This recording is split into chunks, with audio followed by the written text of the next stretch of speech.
publicly. If only we could mind read. All right, we'll come back for a post-game show. We'll find out what Jerry's thoughts are. Mets baseball right now.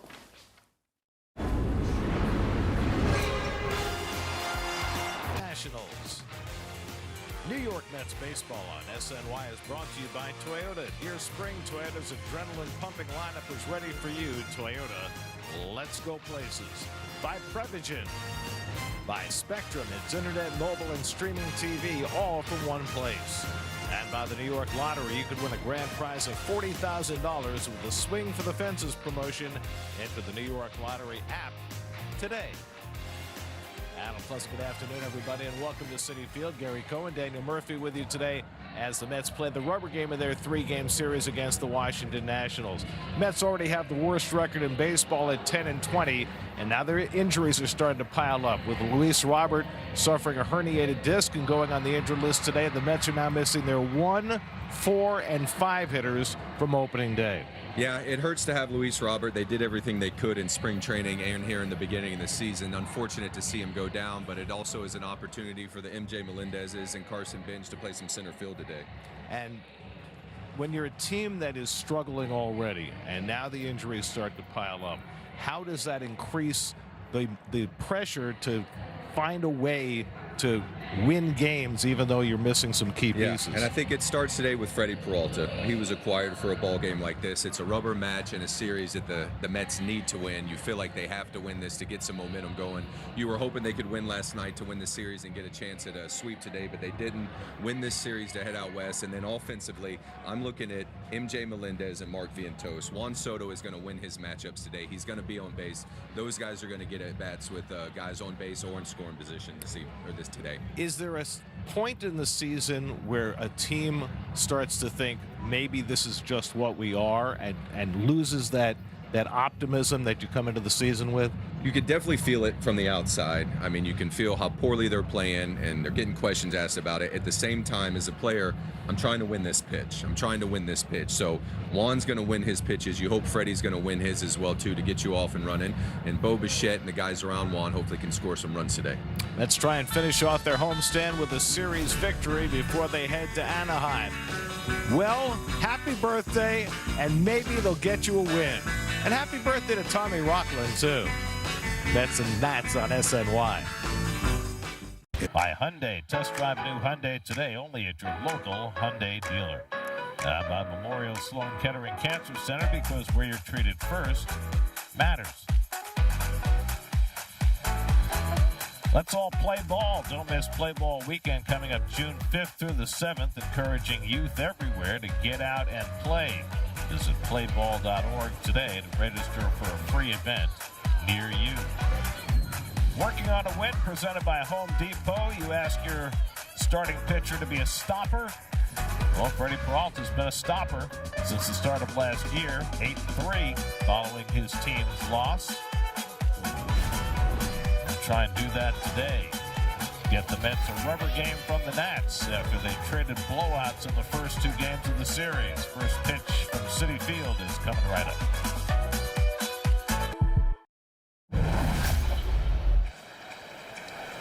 Cespedes hits one deep to left center. Back toward the wall. Looking off. And it's out of here. Yoenis Cespedes gives the Mets the lead. The monstrous 6 weeks of Yoenis Cespedes keeps on paying dividends for the New York Mets. He is just out of this world. One player. 15 home runs in 6 weeks. That was pretty monstrous. It was a heater, and he was a locker mate of mine too, so I got to be right next to him. He'd come in every day, eat Tres Leches cake, and then go lay out absolute missiles at night. Hyundai starting lineup for the Nationals. You got those 8 straight left-handed bats, including the switch hitter, to go up against Freddie Peralta. Nats wrapped up 14 runs on 15 hits last night. You got your Genesis Mets defense brought to you today, and Luis Torrens behind the plate. And there it is. Sorry, I was a little early on that. It was Freddie Peralta.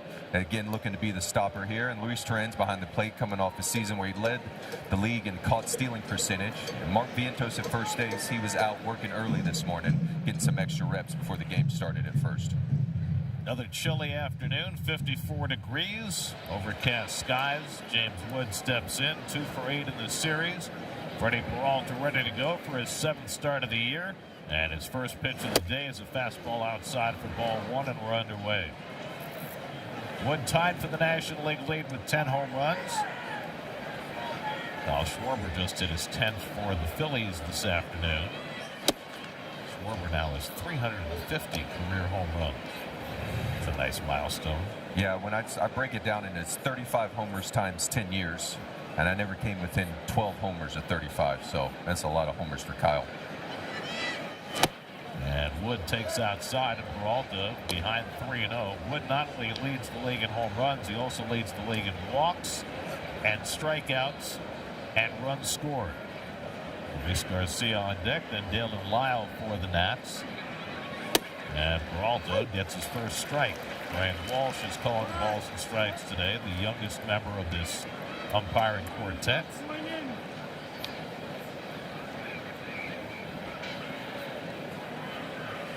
And that's away for ball 4, so Peralta walks the first man to face him. 31st walk drawn by Wood. The Nats have been scoring tons of runs, and they do it early in games. They've scored 32 first-inning runs this year, more than any team in the major leagues. And we saw him get 2 last night, early on David Peterson to get out and running. I'll be paying attention to Freddie getting strike 1, hopefully within the first 2 pitches of each at bat. So far, he's 0 for 2, and being able to get ahead of these Nats hitters. Started off Luis Garcia with a changeup. That changeup has been the most effective pitch for Peralta this year. Garcia 0 for 4 in the series, and he takes a fastball for a strike, and it's 1-1. There is your umpiring unit. Walsh behind the plate, Chad Fairchild, Chad Whitson, and not Chad, Bill Miller. Yeah, Chad's hanging out at first and second. Very nice. Wood has 5 steals on the year, but a very short lead at first base. And Garcia swings and misses at a changeup, and it's 1-2. Yes, Freddie's able to get ahead. He can use that changeup, especially as many left-handers there are. You can see him get the changeup, turn it over. It's fading away from Luis Garcia. Difficult pitch to be able to center and do any sort of damage with. Throwing that changeup 23% of the time this year, and he comes to the inside part with the changeup to get Garcia looking. So he threw 3 changeups on 4 pitches to the second batter of the game, and he gets the first out. You can see, Luis pulls it back pretty nice. His bottom of the zone, but plenty of plate. You could just tell the deception that Freddie's able to get already with the changeups. He got a really good feel for it. Could be a swing and miss pitch or a double play pitch as well, too. So 1 out and 1 on. Now Dalen Lyle moved up to 3rd in the order today, and he wraps one toward the middle, picked off by Mauricio, threw back to 1st, and Wood is able to get back safely. A sinking line drive, and Mauricio flashing to his left to grab it for the second out. Here's Luis Garcia with this line drive up the middle, not high enough to get over Mauricio. And again, another changeup from Freddie Peralta that he's able to get off the barrel of Lyle. He's not able to drive it into the outfield. One of those tweener ones that maybe you wish it would bounce to Mauricio for a 6-4-3 double play, but good chance to record the second out of the inning. Now C.J. Abrams hitting cleanup. Takes fastball outside. Abrams 3 hits last night.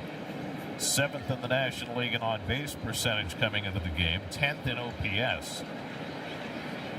He's got good career numbers against Peralta. 3 hits and 6 at-bats, and he takes a changeup off the plate, and it's 2-0. Freddie was very fastball heavy in his last start against Colorado. Threw it 61% of the time. Because that's where he was early in his career when he was known as Fastball Freddie when he first came up with Milwaukee. And he gets that changeup in for a strike, and it's 2-1. Abrams 3 for 6 in his career against Peralta, who does not have good career numbers against Washington. A 5.82 career ERA against the Nats. And he gets the slider in for a strike, and now it's 2-2. First breaking ball I think he's thrown this afternoon. It was a good pitch to get back in the count and get it to 2 strikes. Wood at first after a leadoff walk, still there with 2 outs. Peralta does not have a pickoff in his major league career, but he's been pretty good at controlling the running game this year. Only 1 stolen base attempt against him, and he's got the great arm of Luis Torrens behind the plate today. And Abrams goes down swinging on the curveball, and Peralta has his second strikeout and wins his way through the opening inning. That's come to bat no score. Honda starting a lineup for the Mets. MJ Melendez will hit third again. New name on the bench, that's Eric Wagaman, whom the Mets picked up on waivers from Minnesota Monday, promoted today to take the spot on the roster vacated by Luis Robert. There's Miles Michaelis today, 0-3 record, 8.5 ERA. The Mets lineup will really be looking to take advantage of him, as he hasn't been able to throw the ball quite as well as he would like to start this season. Bo Bichette 2 for 7 in this series, led off the first game on Tuesday with a home run. Here he swings at the first pitch and rolls 1 out to Nasim Nunez. 1 pitch and 1 out for Michaelis. And here's the National defense presented by Suffolk Credit Union. Drew Millis back in there today. We remember the play he made the first game of this series. Running, sprinting over to the third base dugout, laying out for it. And James Wood in right field, who's got gold glove on his CV. Juan Soto has homered in each of the first 2 games of this series. He now owns a 1,084 career OPS against the Nationals. They should probably walk him. Instead, he bluffs a bunt with the third baseman playing back and takes ball 1. He's not bunting. Oh, no, he's not bunting at all. He's in scoring position right now. He's not going to bunt. And you see Vivas, the third baseman, dropping right back to where he was. He's not buying it.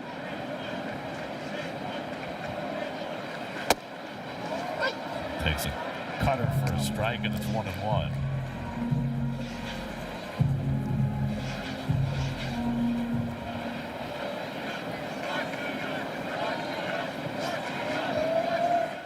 And Soto gets one in the air to deep right field. Wood eases back near the wall and jumps and makes the catch. He took a home run away from Soto.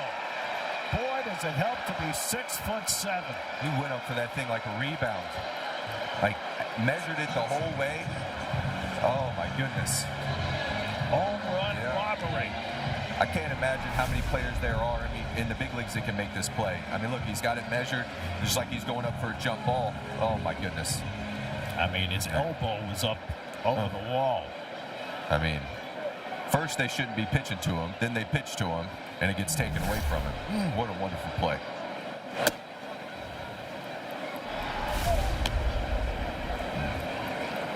Ay. What else can go wrong? That's just a punch to the gut. Miles knows it. Probably asking himself why he threw him a strike. Michaelis gave up 29 home runs last year with the Cardinals, 7 already this year with the Nats, and James Wood just saved him 1. Got a nice smirk on his face. He had that ball all the way. Look, he did. It was no panic. Here he goes. Wade knows where the wall is and times it perfectly. I mean, gets it right in the center of his webbing. No, and then,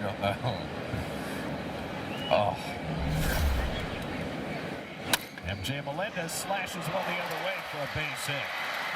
Well, Melendez continues to hit. That's why he's sitting up in the lineup. Now hit in 4 straight games, has his batting average up over 300.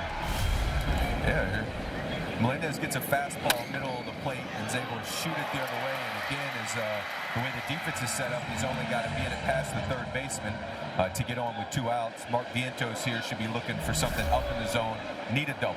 Looking for a double until you get to 2 strikes, something you can drive through the gap. Vientos 0 for 2 in this series, sat yesterday and swings and misses at a slider. Like to see Mark get something a little bit higher in the zone here early in the count. Still got 1 more shot to take until you get to 2 strikes, but really as best you can with the way this offense is going. You'd like to try to score Melendez from first base with a double. Fouls back a fastball, and it's 0-2.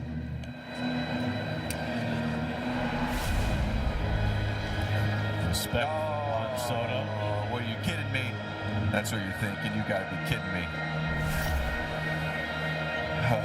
There are a few things that pierce the soul more than having a home run taken away from you. You figure out and remember just how hard it is to hit the ball that far.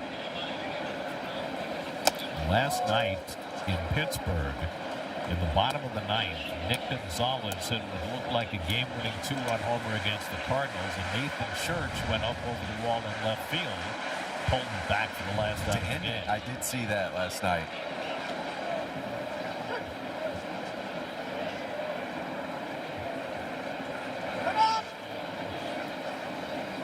And that ball was hit monstrously high. One hits a homer. It's out of the ballpark. And you see, even from here, James Wood sees it, measures it, leaps up with plenty of room to spare. 39-degree launch angle on that fly ball, so it had a lot of hang time. It wasn't the perfect trajectory, but it was supposed to be out of here. Also 108 miles an hour off the bat. 2-2 to Vientos. Brett Beatty would be next. Vientos takes the slider outside. It's 3-2. Really nice of Mark to work this back to 3-2.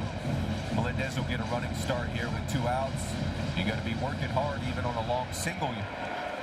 Leaper may send him at third base and try to score him even on a long single. Be aggressive on the base pass. And Vientos flies one foul. That'll go out of play.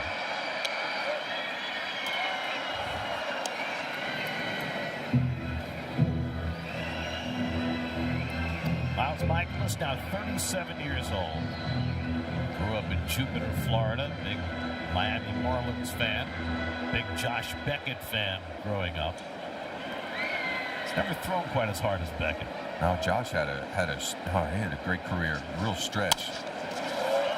He was Beckett was a 1-1. Did he go first overall pick in the draft, or did I dream that? It could be right. He was up there high. Back when they used to take right-handed pitchers that high, unless you're Paul Skeens. Was he the same year as Josh Hamilton? Because I thought Hamilton was 1-1 that year. I'm not sure. Yeah, let's go back and check. Vientos putting together a long turn at bat. 8th pitch coming from Michaelis. And a grounder to the right side. Nunez eases over. And that retires the side. Helped out by James Wood. Michaelis puts up a 0 in the first. Second inning, no score. Freddie Peralta will face Jose Tena, making his first start of the series as the DH. And Tena goes after a high fastball and misses. We saw Tena late in the game at second base last night, made a really nice play, but all of his starts this year have come at DH. I'm only a little jealous he gets the DH all the time. Would you have liked to have been a DH? I liked it. I'm teasing a little bit. I didn't mind doing it, from time to time, but I did enjoy getting out there on defense. I felt like it helped me stay in the game, like be a little more part of it. And if you weren't hitting, hopefully you might be able to do something on defense to help the club. I could just see you getting really antsy being DH. Sitting there in the dugout when everybody else is out in the field. Peralta strikes out Tena with a curveball. 3 strikeouts through the first 5 batters for Freddie. It was more I lived in the cage. I was just living there. And you see the grip from Peralta come through on this breaking ball. He's thrown some really nice breaking balls today to go along with the changeup. And there is something, too, when you have this many left-handers in a row, it can help the pitcher get into a nice rhythm because you kind of see the same guy over and over again. You can really find a nice rhythm. I mean, it's very rare you see a lineup with 7, 8 left-handed straight bats. left-handers. It always made me wonder in the lineup construction if it would just be better off to sprinkle in some righties to give the pitcher a different look. Vivas takes one the other way for the first Washington hit of the day. It will be Vivas with a 1-out single.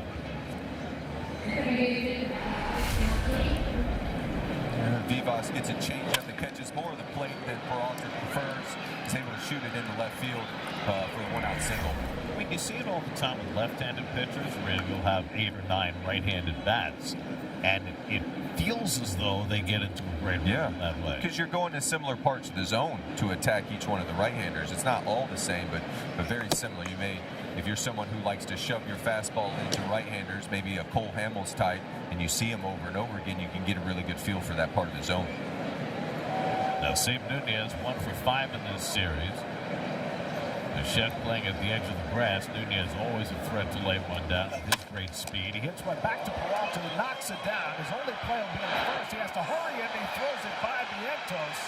On to third goes Vivas. He's going to be waved around. Bates picks it up and fires it home. Turns for the tag. He's safe. The Nats get a lead, and all the way to third goes Nunez. 1-0 Washington. Peralta got his glove on it, had trouble picking it up, and then had to hurry because of the speed of Nunez, and speed winds up killing the Mets. Yeah, Torrens gets in, he slams and goes as fast as he can to the back. He's just unable. He tags him almost as he's on the plate, doesn't quite get it in front of the corner, and we can see from Mendoza in the dugout that they're not going to challenge it. He got the hand in. So Vivas able to score from first. Nunez winds up in third. And here's Drew Millis with the infield in, and Millis fouls one back. That'll be an error all the way on Peralta. And you can see Torrens reach, and he just kind of takes him as he slings his shoulders open to get Vivas at the plate. It ends up kind of putting his glove right more in the middle of the plate than the front corner in front of it that he was hoping for. Good curveball by Peralta in a spot where he can use a strikeout and gets ahead on Millis 0-2. Yeah, and if you're Freddie, it's a bit unlucky to not be able to secure that ball and get it over to Vientos for the second out, but you want to limit the damage here, and you're giving yourself a couple chances at a strikeout or a pop-up. And he strikes out Millis with the curveball. So that's a big strikeout for Peralta after his error. And here's Freddie, goes to pick it up, doesn't quite get it, and then here, now he knows he's got to sling it and really go to get the runner. And he hooks it pretty good. Not a ton that Vientos could do. Yeah. Angry at himself. Now 2 out infield back. Jacob Young, the batter, and he lines one the other way for a base hit. That'll bring in the second run. So Nunez comes in to score. Jacob Young attacking first pitch, and it's 2-0 Washington. Third RBI of the series for Young. So a couple of unearned runs for the Nationals in the second inning. Yeah, this looks like this ball is right on the corner. A little bit more in the corner, gets a little bit more of the plate. Yeah, the swing from the front. He shoots it the other way. Jacob Young centers that well, and as he goes the other way, he doesn't try to do it too high, and really shoots the 3-4 hole to drive in the second run of the game for the Nationals.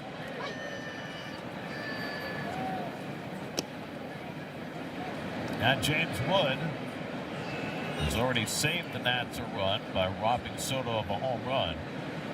Drew walk his first time up. Freddie gets the fastball in for a strike, and it's 0-2. A spot where maybe Young runs to try and save Wooden at bat. You could now with 2 strikes. Before this, you got the hole open, and you're still in the score. You should be in scoring position with the way Jim's swinging the bat, the way Wood's swinging it. Walton thinking that Young might be going. There was a time earlier in his career when Jacob Young was a prolific base stealer. He stole just 15 last year and only 1 this year. Not going. And Wood holds the swing. He went around strike 3. So Peralta strikes out 3 in the inning, but in between his error leads to 2 runs, and it's 2-0 Nationals. Brett Baty leads off for New York as we go to the bottom of the second and attacks the first fastball for Miles Michaelis and fouls it back. Brett's 1 for 6 in this series. Semien and Bench to follow. Michaelis survived the first inning with the wall climbing ability of James Wood, saving him a run. It's not been easy for Michaelis the last few years. When he first came back from Japan, he spent 3 years in Japan. His first year with the Cardinals, he went 18-4 with a 2.8 ERA. And he was a very serviceable pitcher for the Cardinals for several years. But the numbers have been working against him the last couple of years, and he settled for a one-year, $2 million deal with the Nationals to try and keep his career going. And the early returns have not been good. I feel like when he came back over from Japan, he was really durable for a while, like really take the ball. And some of those guys that come over from Japan, they just get the opportunity to start in a way that they might not here. And also, I feel like they're able to develop pitches over there, and then they come back. We haven't seen him in a couple years, and then he was really productive for the Cardinals. The Nationals have a pitcher in their rotation, Foster Griffin, a left-hander who just came back from Japan. And he's been very productive so far. 3-2 to Beatty with Semien on deck. And Beatty grounds her on the right side. A grass cutter to Nunez. One away.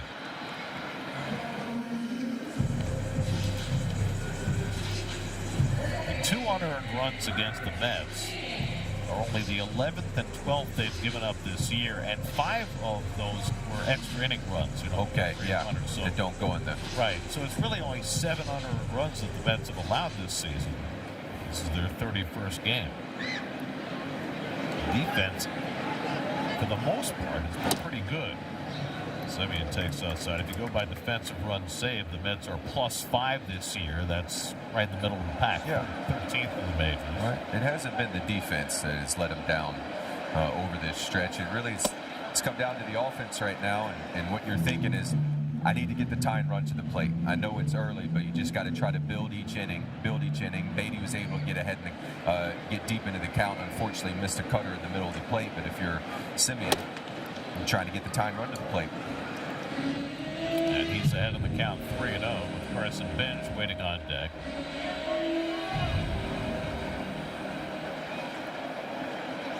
Semien 2 for 6 in this series. And he takes fastball on the inside edge, 3-1.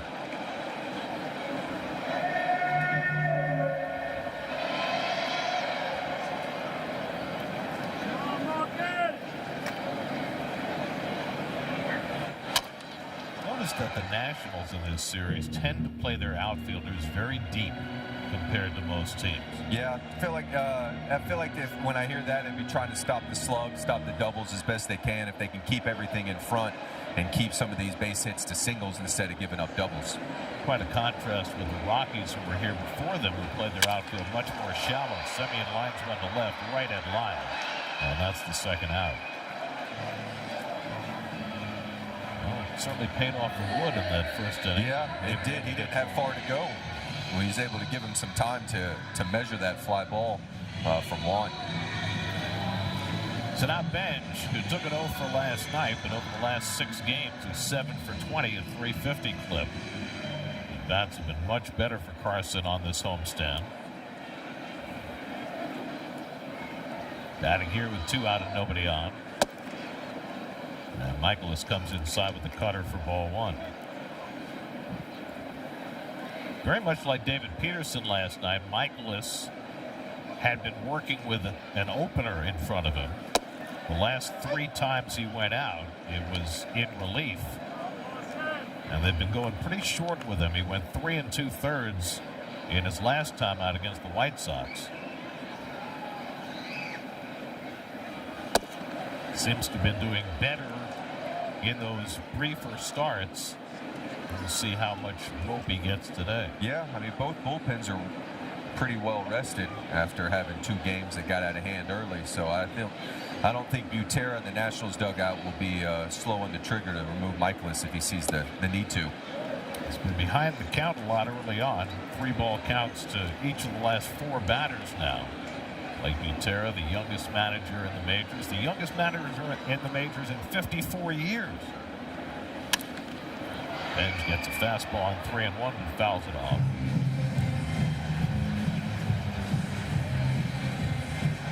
Frank Quilisi with the 1972 Minnesota Twins. He's the last younger manager in the major leagues. It was from the Rays organization. Brand new brain trust for the Nationals this year as Bench fouls off that high fastball to stay on the at-bat.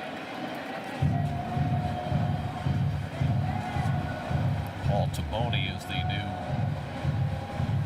president of baseball operations for the Nats. Came over from the Red Sox. Seventh pitch of the at-bat coming to bench. And it's on the inside corner. Got him looking. So Michaelis has his first strikeout in a 1-2-3 inning after getting the lead. 2-0 Nats.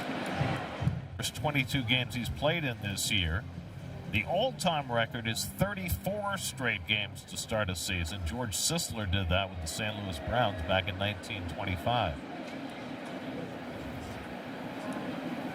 Luis Garcia leads off the top of the third and smashes one to the gap in right center field. That's going to go all the way back to the wall. Garcia heads for second as Benj digs it out. And Garcia's got a double. His first hit in this series.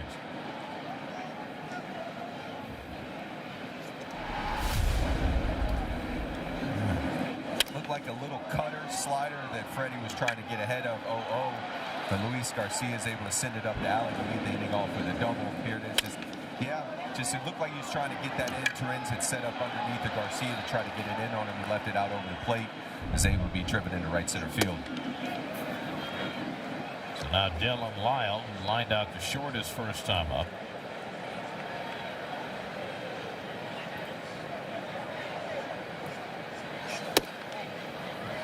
Such a young Nationals lineup. Lyle is only 23 years old. Second round pick in 21 out of high school in Louisville. It's grounded to the right side. That'll be a productive out. Vientos takes it to the bag, and Garcia goes to third.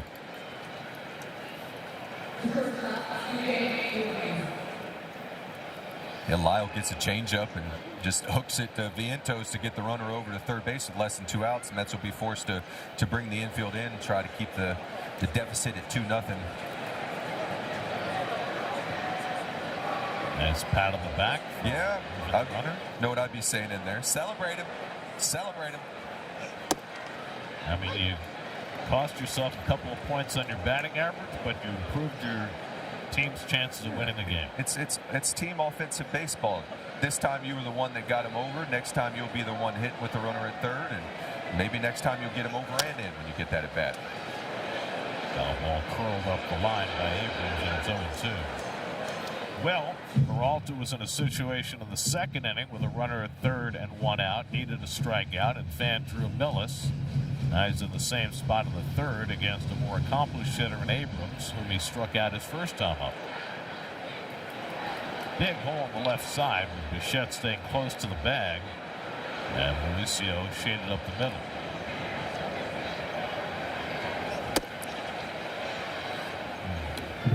I like the idea of trying to go up, but Freddie's had a little bit of trouble getting that ball to the glove side. It feels like he was wanting to shove that fastball up and in to Abrams, and it's just kind of scattering it away right now. Let's see if he takes another chance up in there. 1-2 coming. And he breaks his bat and dumps it into left field for a base hit. Bat shattered. It had an RBI in it. Garcia comes up to score to make it 3-0.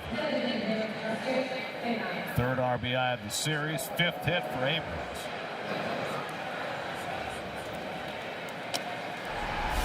Yeah, Freddie looks like he goes for the curveball to kill him off and get a swing and miss, but doesn't quite get it low enough in front of the plate for the swing and miss. And there Abrams goes butt out, one arm, but it's able to flare it over the drawn-in infield for the run-scoring single. Left with a mere spear in his hand. Yeah, that weapon is a hero.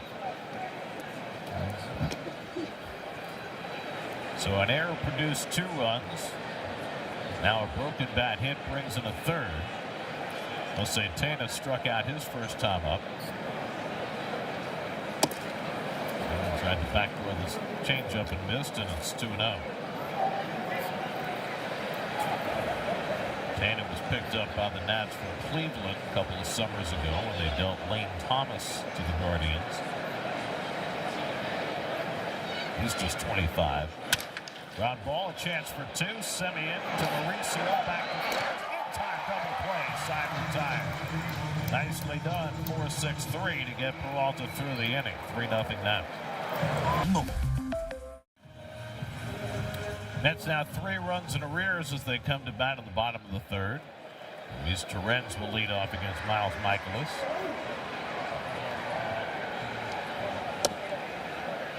Torrens hitting 8th in the order, making his 8th start of the year. 6 for 28 to begin the year. Ronnie Mauricio on deck, and then Bo Bichette for the Mets in the third against Michaelis. He's given up just 1 hit so far, and he nicks the outside corner with the slider, and it's 1-1. I had lots of kids in the ballpark today. Wisdom Lane Day. Welcome. There's a lot of wisdom in that crowd. Bring that energy.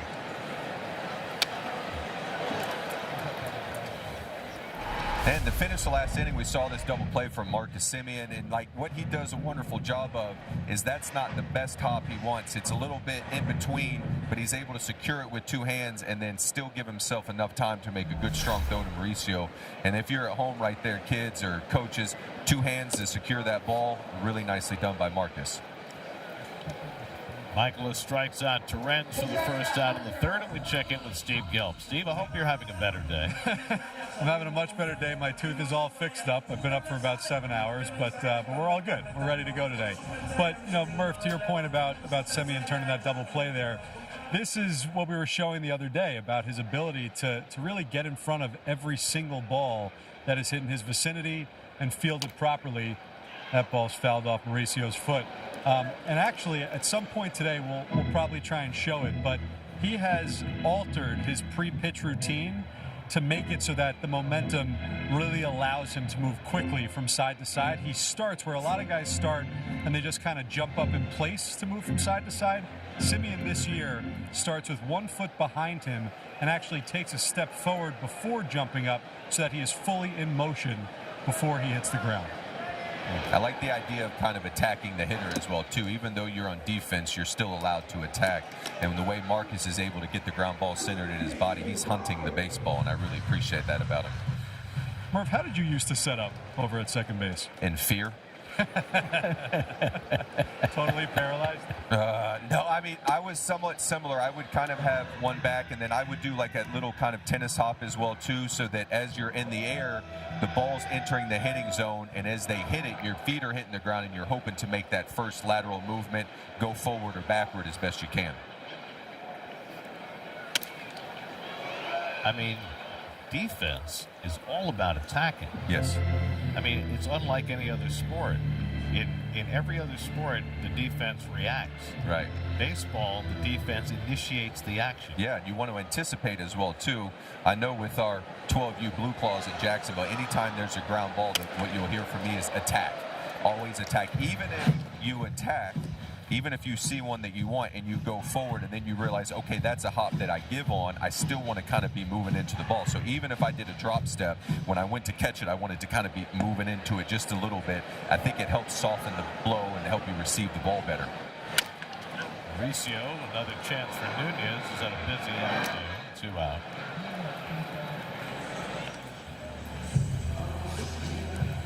Time for our crew photos of the week. This is Steve and his dentist. That's Dr. Brisman. Hey, Doc.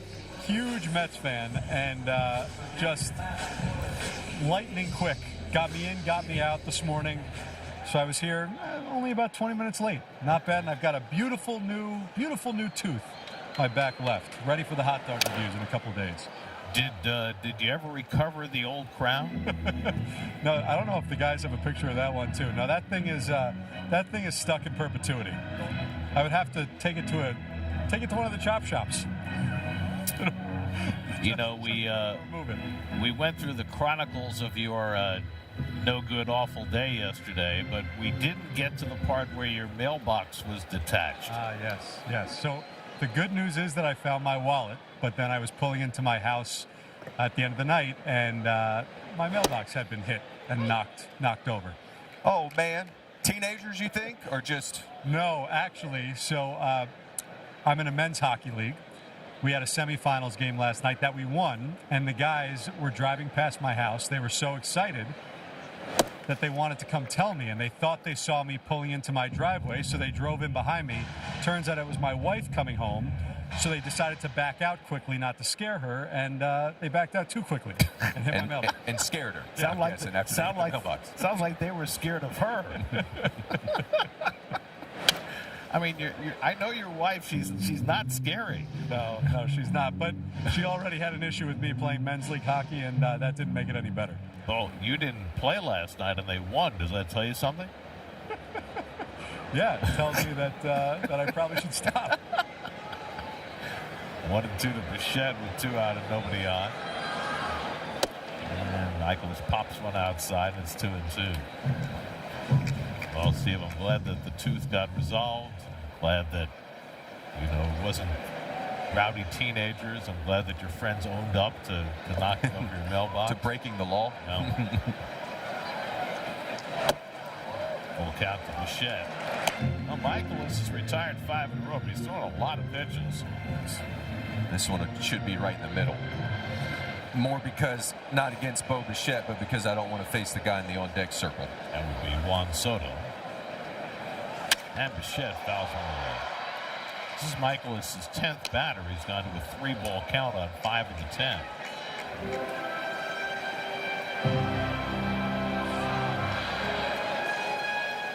Michaelis is averaging over 17 pitches per inning this season. So is Freddie Peralta, among the league leaders.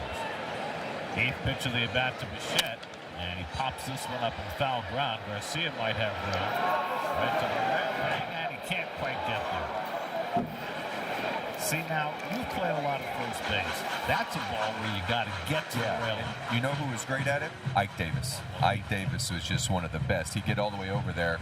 And I wonder now, it helped. He's just left-handed, but he could get there and just lean over that rail and make a great play on it. Well, he used the rail to his advantage. I think he caught the ball and flipped over 3 different times.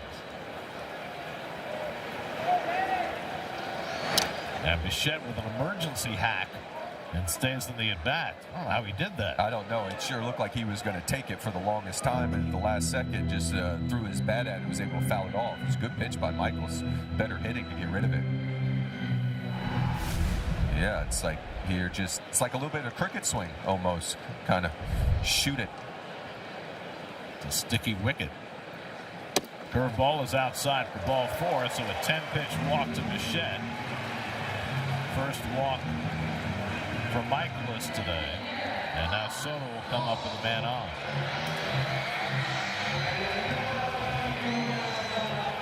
For the 5th time in his career, Soto was robbed of a home run, 2nd time as a Met. James Wood with the 3rd home run robbery of his career, according to Sports Info Solutions. 2nd one this season. He robbed Nolan Gorman of the Cardinals earlier this year. Got hit it 2 feet further this time, Juan. I'd be hard-pressed to think he gets something to hit. If I was MJ Melendez, I'd be getting prepared for my at-bat right now. Even with a 3-0 lead? I wouldn't just pass him, but I just don't want to pick a fight with him. Well, he's hit 3 balls over the fence in this series. 2 home runs and an out. One just missed below the knees, and it's 2-0. Like, you're not going to lay one in there 2-0 in the middle. He's probably going to go with some version of his cutter. Maybe he'll go back to that breaking ball, but I can't see him just meeting him in the middle of the plate with a fastball. Soto has 1 home run in his career against Michaelis and 22 at-bats. He lines that one to the left center for a base hit. Cut off by Young, and so Bichette has to pull him at second. Right now, it is very, very hard to get Juan Soto out. He is just on everything. And Michaelis does give him a fastball, but you could just see it. Juan is all over everything right now. No part of the ballpark is not open to him. It's up and out over the plate, and he just sends it into left center. I think if you're Miles, you got to feel fortunate that doesn't end up in the gap with a chance to score a run. And MJ Melendez gets what ends up being about one of the biggest bats of the game so far. Tying run at the plate in a 3-0 game. Melendez takes a slider inside for ball 1. MJ single in the left field his first time up. He's got 1 home run as a Met for his first 28 at-bats. He's been a very pleasant surprise.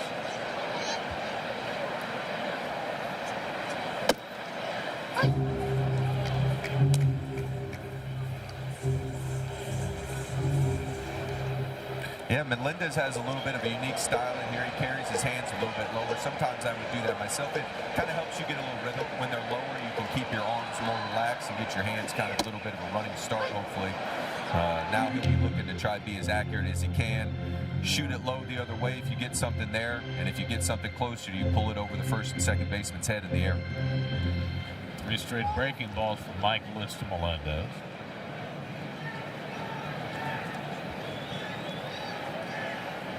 Two-out walk to Bichette, a following single by Soto, and now Melendez trying to make something of it. 1-2 coming, and the curveball, and he managed to hook that foul. Good fight. Good fight, good pitch to get rid of. I mean, right now as a hitter, really, I'd say what I want to do is I want to make sure I get this ball pushed forward. I want to make the defense handle this batted ball. So get you a good ball to hit and get it forward, be accurate.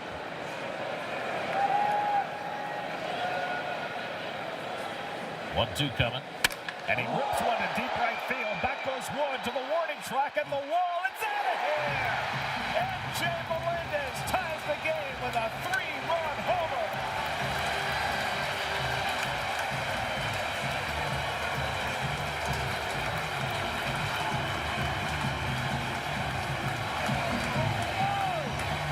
Second home run of the season for Melendez, his biggest hit as a Met. He gets this game even 3-3.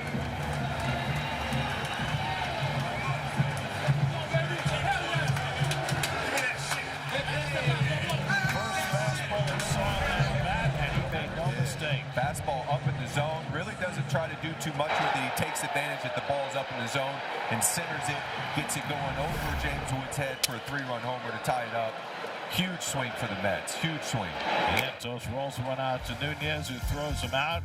That retires the side, but MJ Melendez, one big swing to get the Mets even. His second home run makes it 3-3 after 3.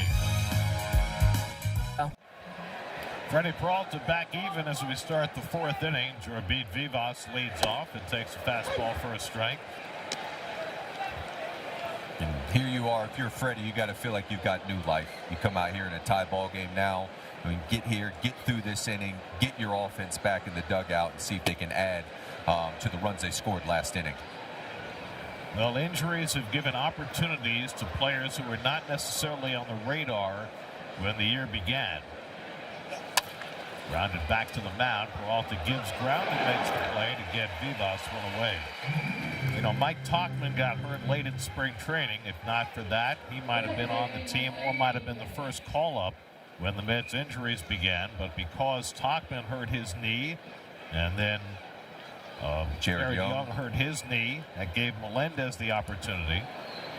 Now you've got guys like Austin Slater and Eric Wagman in that dugout, guys who have major league track records, who were not on the radar, not even in the organization when the year began. Adversity creates opportunities.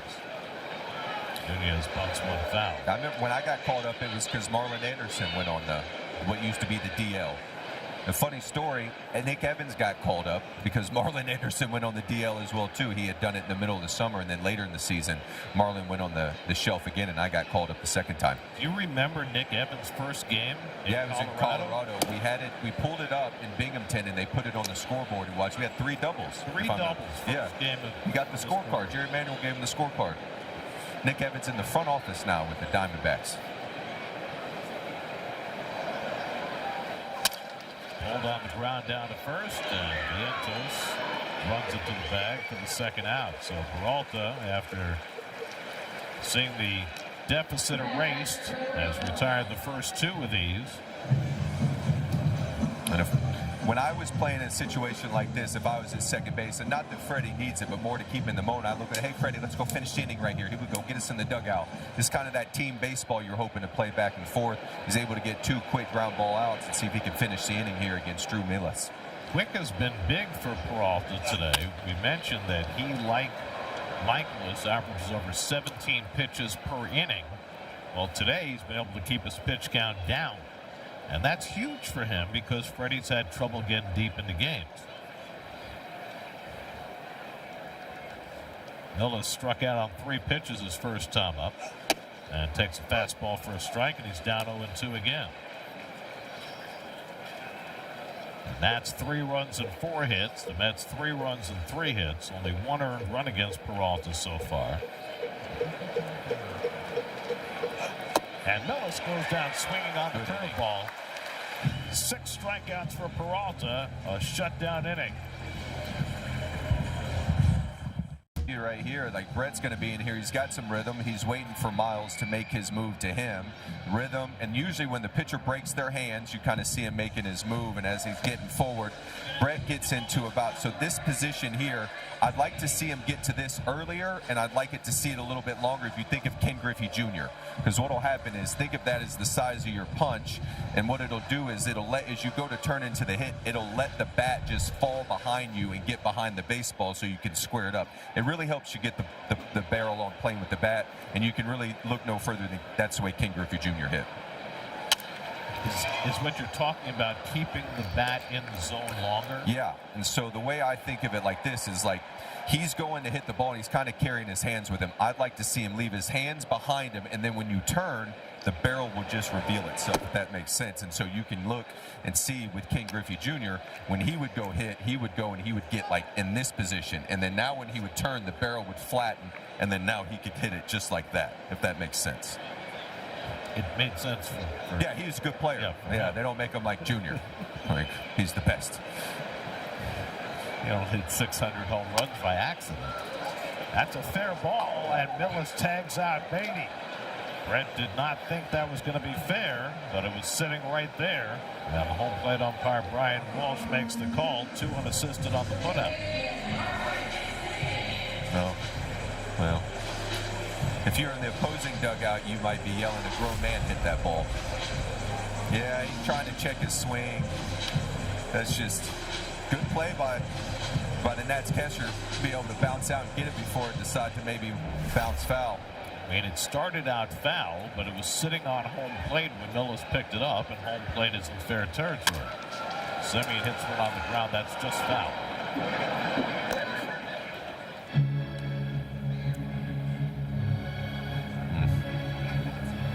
Semien hit the ball hard his first time up. He lined out to left field. And I think he got that same breaking ball. His first at bat hit a bullet to left field that he just pulled foul. Let's see if he can get something a little bit further up in the zone that he can drive. Drives that one toward right, but that'll go foul.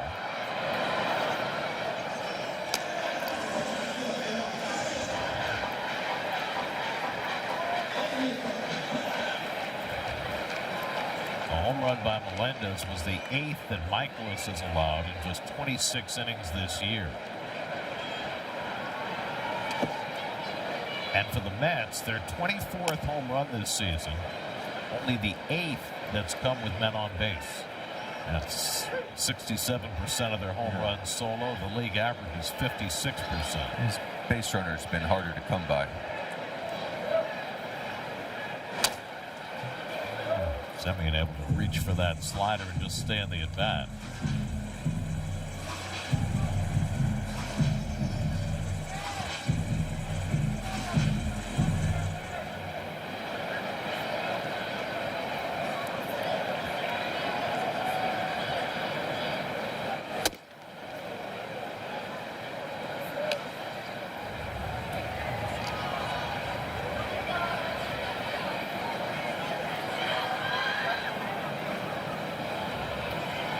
Two coming. He rolls that one to shortstop. Abrams in 2-hand.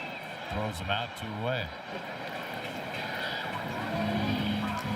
So a bounce back inning for Michaelis. He's retired the first 2. He's never been a big strikeout guy, even in his best years with the Cardinals, but he's at a point now where it's really hard for him to put hitters away. Yeah, it's contact is what puts hitters away. Ground balls he's hoping to get like he did just there against Marcus. But, you know, some days if you give up contact and it doesn't hit your buddies on defense, you end up having bad days. Here's Carson Benj. Takes a slider at his feet for ball 1. Benj was caught looking his first time up. 2 strikeouts for Michaelis. They've been trying to crowd him. Miles has the last time up kind of coming in on him. He got that to the inside corner with a cutter, and it's 1-1. There's been more cutters against Carson as well, too. Kind of pitches that really finish through the zone to him. He's been getting more cutters, as I've seen over the last week or so. Got the change up and a miss, 2-1. He takes the ball. He made 31 starts for the Cardinals last year, 156 innings. Didn't have a great season, but there's value in being reliable, especially in this day and age. Teams go through so many pitchers. 6-man rotations almost to start. You trust somebody to be able to take the ball every time through. Like you said, it helps the bullpen breathe a little easier knowing there's some stability in there in the starting rotation. Well, the Nats had that the last few years with Patrick Corbin, a guy who, signed a huge contract, was a big part of their World Series championship in 2019, but really never found that form again. But he took the ball 30 times a year. Yeah. Not as productive, I don't think, as Corbin would want, but like you said, he was there, every 5th day. Edge goes around, couldn't hold up on that cutter. Third strikeout for Michaelis as the Mets go 1-2-3.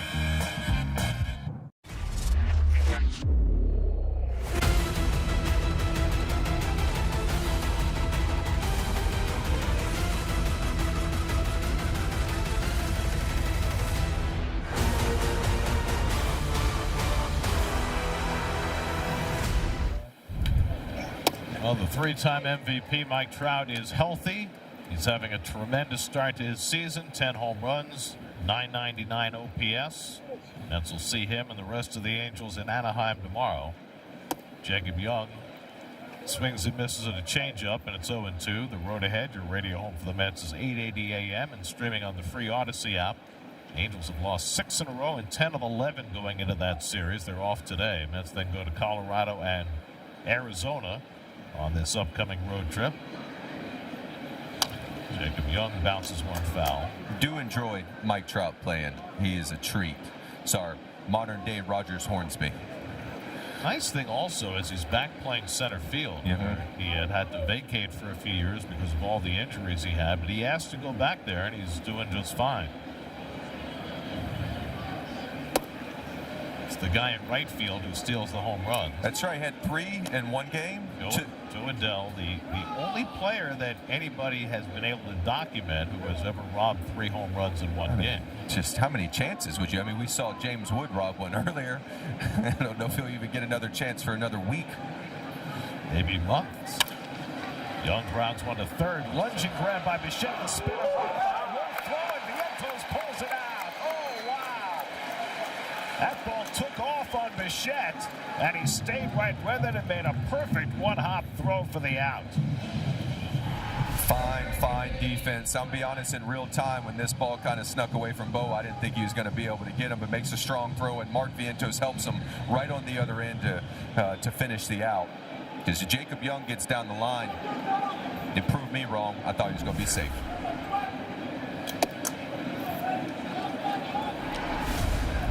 Is, as you said, Gary, that last hop kind of just acted like it wanted to get away from him in the 5-6 hole, but he's able to get it in the webbing of his glove. Nice thing about a ball like that, when he turns, his shoulders rotating and spinning is going to help them get some more on the throw.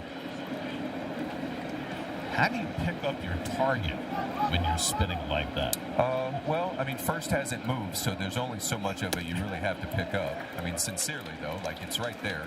I kind of joke with that, but, like, I'll tell the boys, like, it hasn't moved for 130 years, so, like, you just send it. It got a little bigger. It did. And now at the left center field, and over comes Melendez. And, in Little League, they've got the double base. Yeah, they do that in college now, too. It's even bigger. Allstate Good Hands replay. As you can see, as he's turning right now, the ball's just going to be able to come out a little bit easier. Finds the target late. And here's Mark really getting after that early work this morning, helping him. Really good pick by Mark. Really good pick.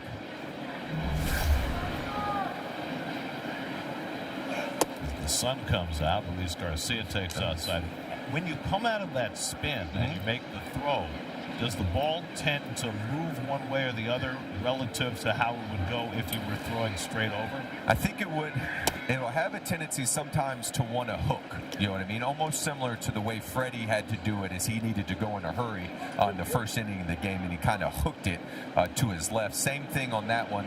The ones that'll get you in tail a little bit is if you take it and you drop down. Oh, take that away. Simeon with a one-handed grab to rob Luis Garcia of a hit. Good defensive inning for the Mets. Still 3-3. Order in the Pizza Hut app. Forward fifth inning recap. The Nats took a 3-0 lead, thanks in part to 2 unearned runs. Mets tied it on MJ Melendez's home run. And as we speculated, a short leash for Miles Michaelis. He is out after 4 innings, and Mitchell Parker is in. Yeah, you were saying here's Mitchell Parker coming in. 4 games, 5.5 ERA. And as Gary, as you were saying, he's been leaning more on the breaking ball as he's come out of the bullpen than he did as a starting pitcher. I'd like to see the Mets go and see if they can get one of those breaking balls up in the zone. Unfortunately, like that one, the 0-0, the Torrens was in the dirt. But see if you can, with 3 righties coming up in front of Juan, get a breaking ball up in the zone and see if you can try to drive it into the pool gap. Torrens struck out his first time up against Michaelis, who threw 79 pitches in 4 innings, 3 runs, 3 hits, a walk, 3 strikeouts, a home run. And now Parker, who started 30 games for the Nats last year. This is down with the slider, 1-2.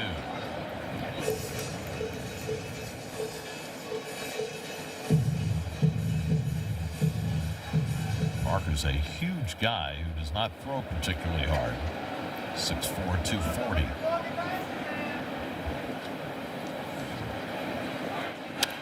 And Torrens pokes one off the end of the bat. Back goes Nunez. In comes Young to call him off. 1 out.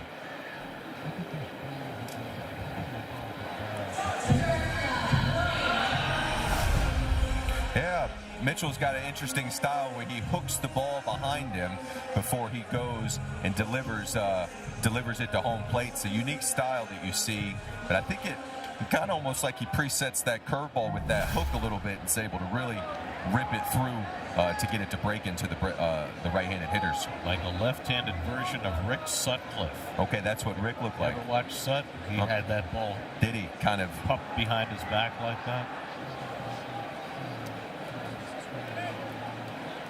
Rick Sutcliffe almost single-handedly kept the Mets out of the division title in 1984 when he went to the Cubs in a trade, went 16-1 down the stretch. 16-1 down the stretch. Like, what do you mean the stretch? How long was that? Well, from the trading deadline. Okay. So like the last 2 months. He took the ball 17 times. Oh, at least. Let's see. I mean, yeah, in '84 he made 20 starts for the Cubs. He went 16-1 with a 2.69 ERA after he had made 15 starts for the Indians. How many innings does he have his innings pitched that year? 144. 244? Yeah, that's a relic. Hey, we're not that far away from guys throwing 300 innings in a year. I mean, Babe Ruth did it a couple times. Sandy Koufax did it. Nicky Lolich did it. Who's the last guy to throw 300 in a year? Mauricio hits one toward right center field, but overcomes Wood to get it. He has had a couple of encouraging at-bats as a right-hand batter. Yes, he has. He centered that breaking ball really well. Unfortunately, being the other way just gets it to hang up in the air a little bit. And James Wood is lurking out there like a praying mantis trying to take everything away. Well, Parker's retired the first 2. And now up to the top of the order for Bo Bichette. Drew a 2-out walk in the 3rd that got the Mets started. Soto followed with a single, and then Melendez a 3-run homer. Now Parker gets that curveball in for a strike, 0-1.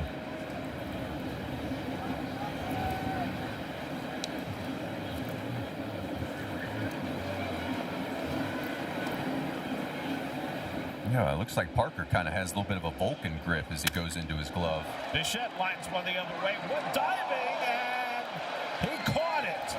Tremendous play by James Wood, who's having himself a day out in right field. A home run robbery, and now a flat-out dive to rob Bichette and end the inning. Leaning on his fastball and changeup this season. The interesting thing is he throws them from different arm angles. Yeah, you were mentioning the fastball. He's a little bit higher up, and then on the changeup, it's what, about 10 degrees? You said you can see it there that he kind of lays the changeup out just a little bit more, whereas like the fingers are more on top of the fastball, like he's trying to drive it through. More on the changeup, a little lower, and just trying to get that thing to fade away from lefties and down and into right-handed hitters. Big inning for Peralta, who's had trouble getting through the sixth.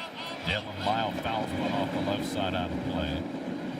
Peralta today, though, with a lower than usual pitch count, just 62 through 5. He said after his last start, when he had trouble in the sixth inning against the Rockies, that it's been a little bit of a hurdle for him. To get through this, and getting strike one is going to help out. I think he mentioned it before. He was talking about just maybe being a little finer than he wanted to be instead of kind of tacking more in the middle of the strike zone. And what Carlos Mendoza said about it was he needs to use what got him there. Throw the fastball. And that's what he's been doing in this at-bat against Lyle. 2 balls and a strike. He's gotten through 6 innings once this season. That was against the A's back on April 12th.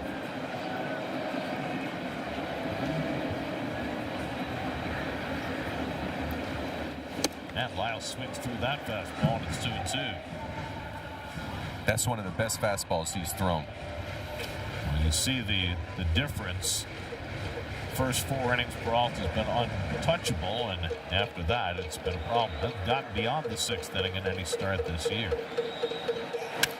Lyle skies on the left center, angling on his bench. Not out.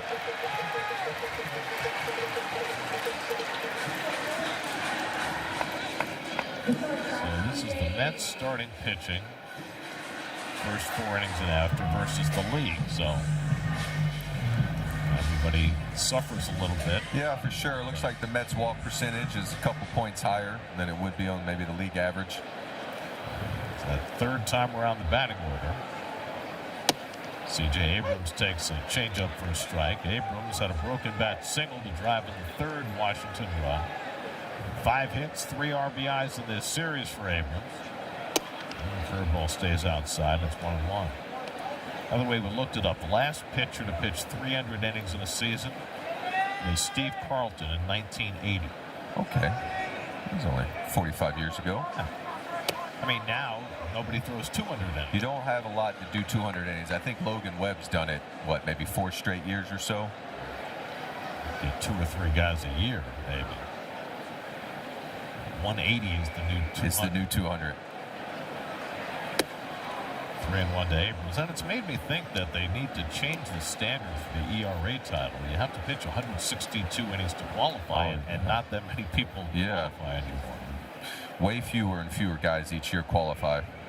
It's like needing to go 5 innings for a win. Maybe it should be only 4. There's a strike, 3-2.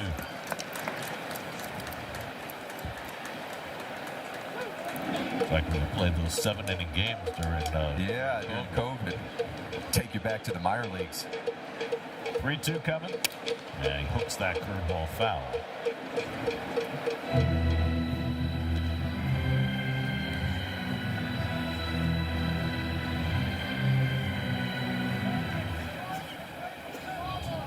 Peralta's retired 8 in a row since Abrams' broken bat hit in the 3rd. And Abrams fouls off the fastball. Well, there you see the graphic. How many pitchers each season have had 200 or more innings pitched, and the number was down to 3 last year. We may throw harder in the modern game, but we're not as available. That's inside ball 4. Threw him a 3-2 changeup that time. So Abrams is on base for the 2nd time. No, they're asking pitchers to work differently. They're asking them to expend maximum effort on every pitch. Yeah, they feel like sprinters now, able to they go to their weapons earlier and earlier, and, able to prevent runs, just unable to get as deep into the games as the pitchers used to be able to. Now Jose Tena grounded into a double play his last time up. The first double play turned behind Peralta this season.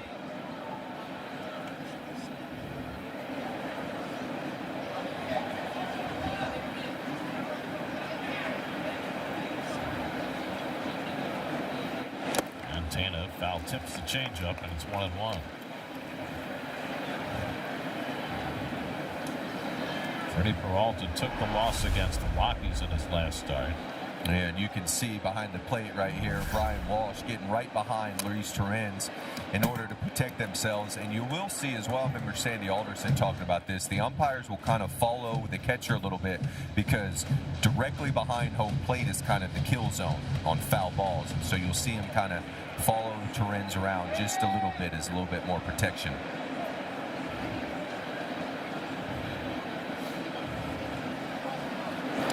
Nobody ever stayed closer to the catcher than Shag Crawford, who was an umpire in the 60s and 70s. He would wrap his right arm around the catcher. All right, like a seatbelt. Yeah. All right. Gave him a great view. And you'll see with Brian here behind the plate calling it, he won't get directly behind Torrens because that ends up being the kill zone. So wherever Torrens is, he'll never get his helmet kind of right up above his because that ends up being the most dangerous place for foul balls. Full count. Abrams at first with 1 out. Short lead. Peralta checks on him.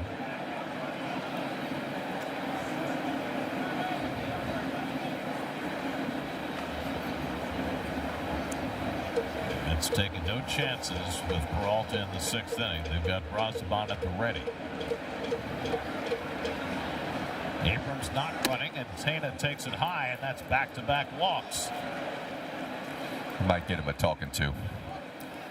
So Peralta might have a little bit of a mental block in this 6th inning. He's going to get a visit from Justin Willard after issuing back-to-back 1-out walks. And, you know, with the pitch count as low as it is on a cool day, it's not fatigue. No, just not locating the way he wants to. This inning we've seen he's gone and grabbed 95. Like the fastball has real finish to it. He's just not locating it where he wants to. It's got some skip. He threw some. He threw one right by, Lyle, his first at bat, to get back in the count. And just being able to kind of follow up the changeup with that fastball because his changeup has a different spin than his fastball does. Celebrate the legendary 1986 Mets World Championship season. Get your Mookie Wilson bobblehead on May 12th with a special event ticket purchase. Go to Mets.com/themegames for details. A moment of truth for Freddie Peralta. 2 on and 1 out. Here's Shag Crawford. Oh, he really does. He really did. Let's give him a hug.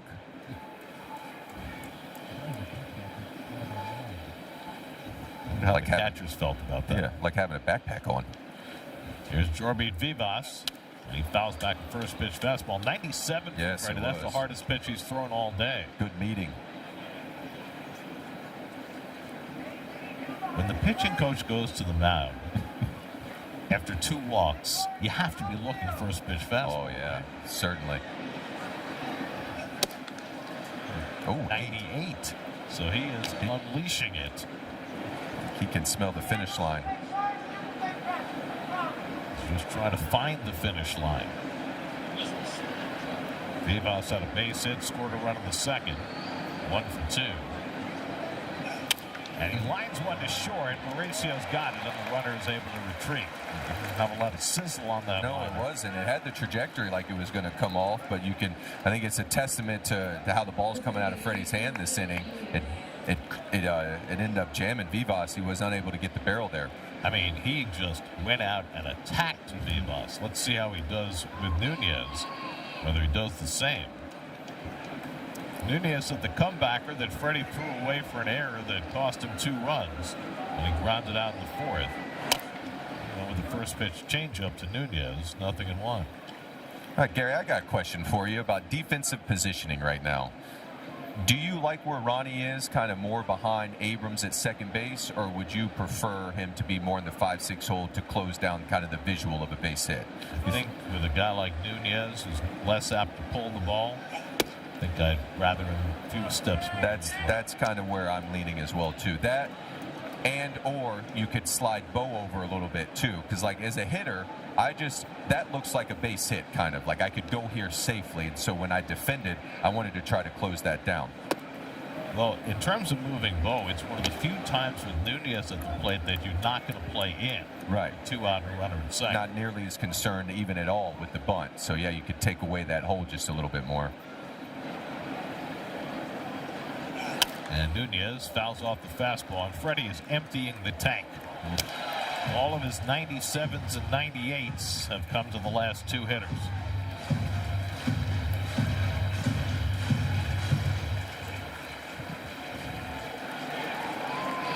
Two out, 2 on, 2-2 to Nunez. Half swing, did he go? He did not. Bill Miller gives him a pass, and it's 3-2. Yeah. There's fastball up and away. Nunez able to hold his swing. So says Bill Miller. Everybody will get a free start on this 3-2 2-out pitch. Abrams and Tana get set to take off. 3-2 from Peralta. Popped it up, third base side. Might be playable for Bichette. And he's got side retired. For just the second time this season, Freddie Peralta gets through 6 with just 1 earned run allowed. Home 6th inning, 3-3 game. Juan Soto leads off against Mitchell Parker and takes fastball inside for ball 1. Ooh, Juan looks like he's in the mood. He loves to shoot a little stare after that first pitch. Soto hit one over the wall that Wood brought back in the first. Then he singled and scored in the third. 1 for 2. 5 for 11 in this series. Parker quickly falls behind him 2-0. Parker worked a 1-2-3 fifth after Miles Michaelis went the first 4. MJ Melendez, whose 3-run homer tied this game, is on deck.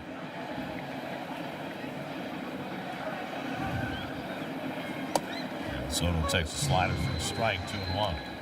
Yeah, I'm seeing it now. I mean, if you're a teammate of Juan, you just look and see like how seriously he's taking every pitch. Not that you aren't, but like if the best player in your team is this focused on each pitch, what excuse do I have?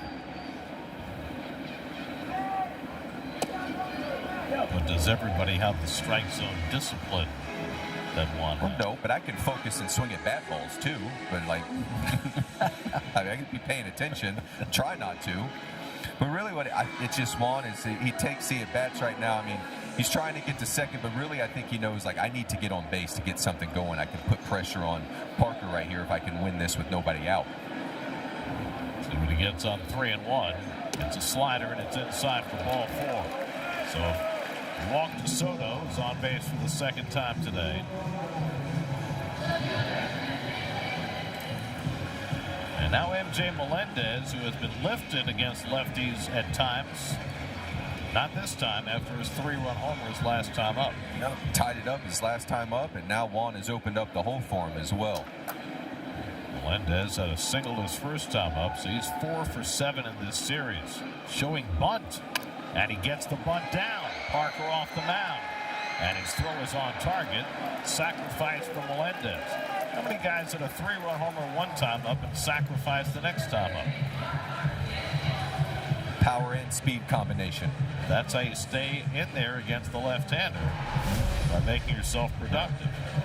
I really like how Melendez steps into the bunt, moves into it. You could think of it almost like a ground ball. Really well done. Bunts it to the first baseman because the first baseman has to hold the runner on, so he's not allowed to come down as far as the third baseman would be able to. And now Vientos drives one to right center, slicing away from Young. That'll get up the gap and all the way to the wall. And the Mets will take the lead. Soto comes in to score on an RBI double by Mark Vientos. And the Mets are in front for the first time today, 4-3.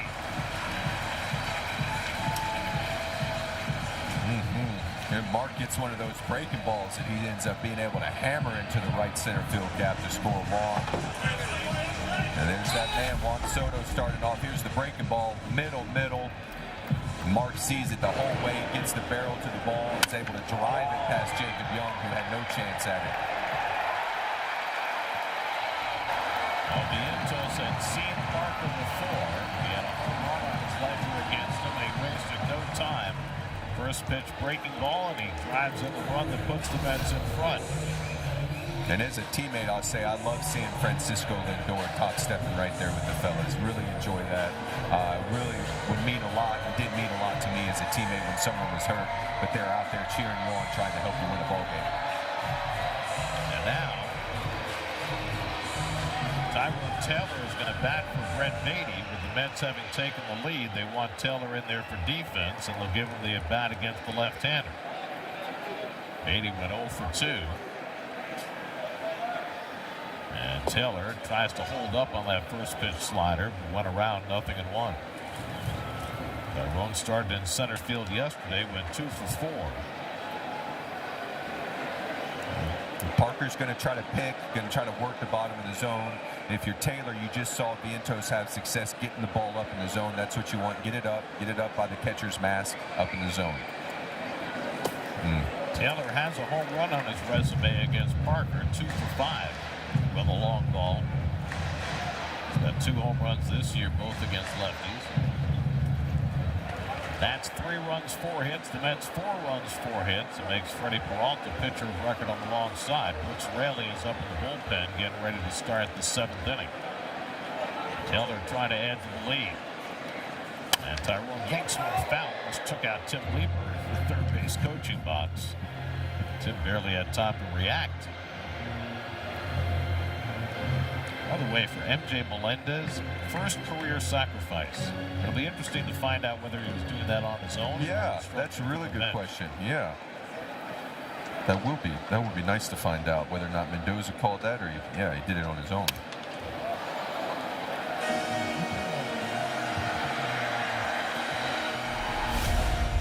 And you can see he's almost got this split Volcom kind of grip that Parker does, and that's how he puts it in his glove and then changes it from there to a different pitch if he happens to not be throwing that one.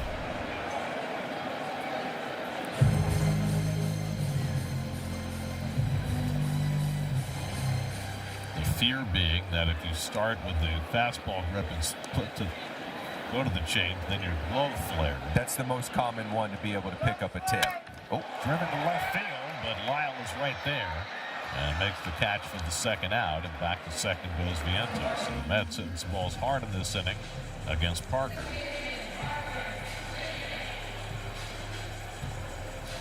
Two away now. Marcus Semien is lined out and grounded out 0 for 2, and he is 2 for 5 in his career against Parker.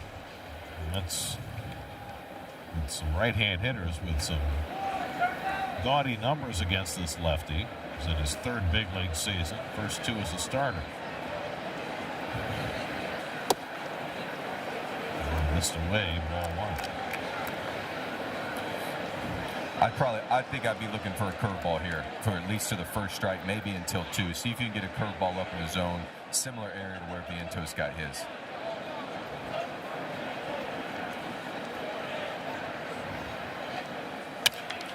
Semien flies one out to right center. Plenty of time for Young to get over. That retires the side, but Mark Vientos' RBI double chases home Soto with the go-ahead run. Raise health. Connor Rogers and Joe DeMeo go down to the farm to discuss the Mets' top prospect A.J. Ewing's AAA debut. On the latest episode of the Mets Pod, subscribe and listen wherever you get your podcasts. Changes for the Mets. Tyrone Taylor stays in the game in center field. Carson Bench moves to right. Nobody getting on the subway yet. It's early. It's a 1-run game. Yeah, still got ball left. Brooks Raley on the pitch for New York. Yeah, and here's Brooks, worked under a 2 ERA in his 11 appearances, and now Carlos Mendoza, after getting 6 innings from Freddie Peralta, be able to turn the bullpen over to his high leverage guys who haven't gotten work in a couple days. Raley last pitch Sunday, game 2 of the doubleheader against the Rockies, a 1-2-3 inning. Curtis Mead will bat for Drew Millis as we start the 7th inning. Mead started at first base last night, went 4 for 5 with a double and a home run.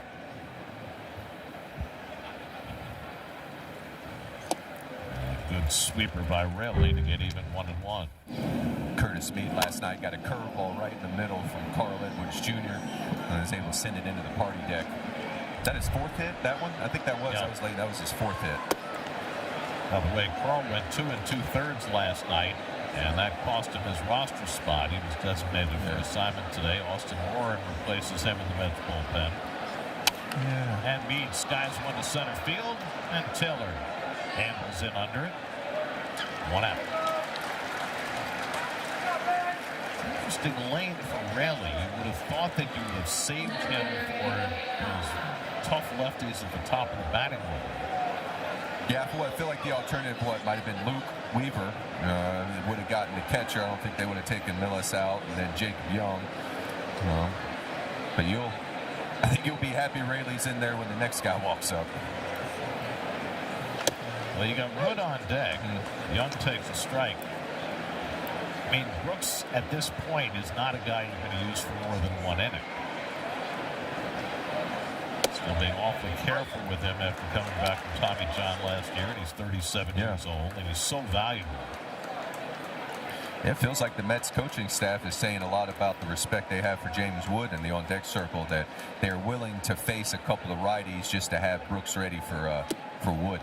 Third batter of the inning. Yeah, makes sense in a 1-run game. Wood capable of tying it with 1 swing. Jacob Young had an RBI single in the second. That's had a 3-0 lead in this game. But the Mets have been able to overcome. Now it's up to the bullpen. Backdoor sweeper gets him looking. Jacob Young out on strikes, 2 men down. And now Wood, who's 0 for 2 at the plate, but has made 2 magnificent plays in the field. Rob Soto of a home run. And then laid out. Big man getting down to take that base hit away. Robbing Bo Bichette. At the plate, he's walked, struck out, and flied out. He takes a first pitch fastball for a strike.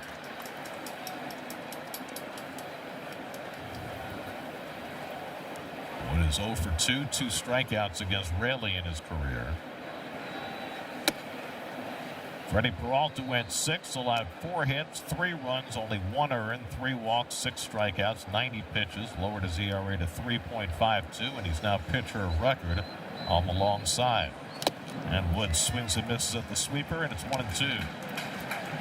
Same pitch as that one, just further away, more in the other batter's box. Here you can see this sweeper from Raley just breaking right across James Wood's body. I think you see the same pitch, but start it, right there, more in the middle.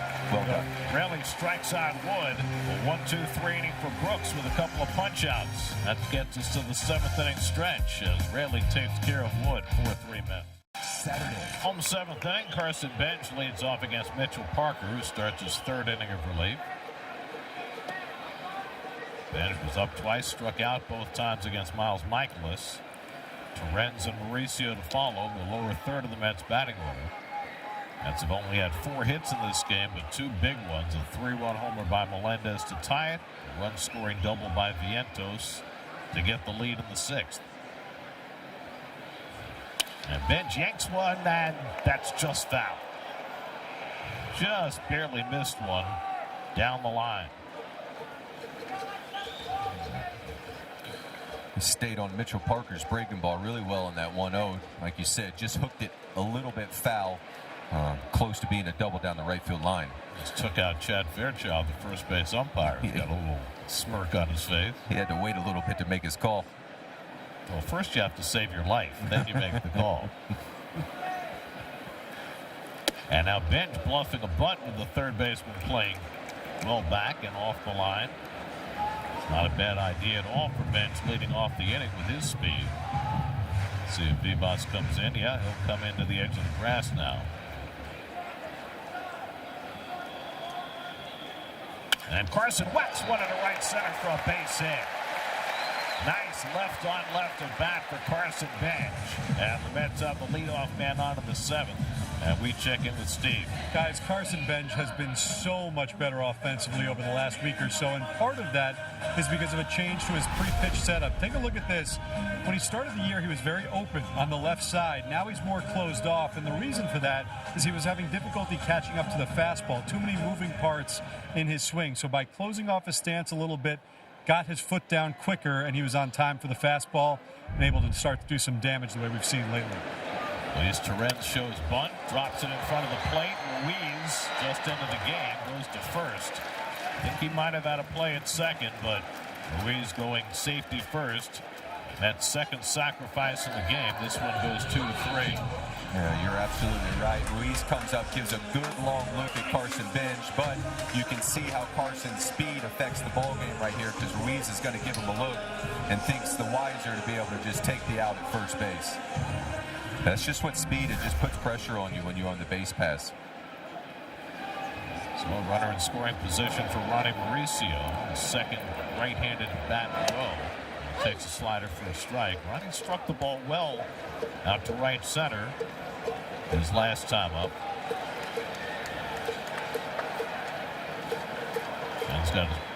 That's got a sacrifice bunt from Melendez in the 6th, now from Torrens in the 7th.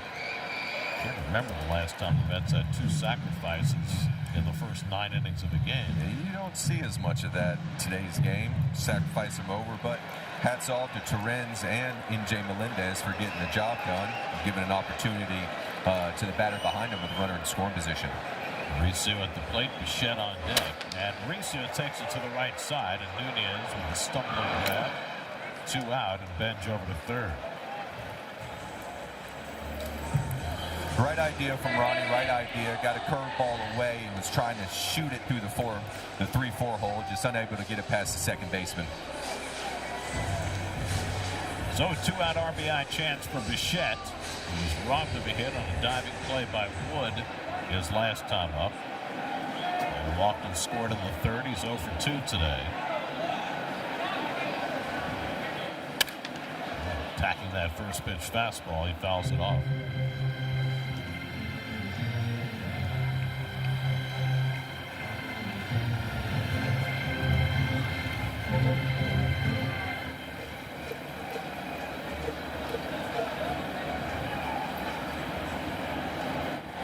Bichette lines one to center, but Young is right there, and that retires the side. Hard hit balls, but the Mets unable to add to their lead. It's 4-3 after 7. Blevins, Mercedes-Benz, postgame live on the way. MJ Melendez having a very good day, and Freddie Peralta in line for the win. Yeah, looked a little different. All those lefties in the lineups, he attacked them with a lot with a certain pitch. We'll take a look at it after the game. I like him. We'll see you on the postgame show, Gary. All right, gentlemen, Mets trying to hang on to a 1-run lead. Luke Weaver will pitch the 8th. Yeah, Luke comes in. This has got 11 innings pitched, just under a 5, but been throwing the ball better, and he was the one who had the ball that busted up that long losing streak with the Mets. Somebody you want to hand the ball to in a situation like this. He's got some real courage, fearless streak to him, and see if he can get through this inning. Last pitch in Sunday's 2nd game, he gave up a hit, but picked a runner off. Again, left-hand hitters in this inning. Luis Garcia leads off and hits the first pitch on the ground. Semien can't get to it and hops into right center for a base hit. Ball kicked off the mound and took an offbeat hop, and Semien could not get to it, and Garcia has his 2nd hit of the day. Yeah, you're right, Garrett. This swing from Luis Garcia up the middle. This last hop kind of skips by after it got off the mound. It's almost like that second hop that gets by Marcus really had kind of tumbled past him. Thought he was going to be able to have a play on it. So the Nats have their 5th hit. Here's Dylan Lyle with the tying run at first. And Lyle fouls off the first pitch fastball. No bunts for the Nationals. Lyle is 0 for 3 today. 1 for 12 in the series. C.J. Abrams, the on-deck batter. Garcia's got a couple of steals this year, but he's not the fastest of the Nats. And Lyle fouls off a changeup, and it's 0-2.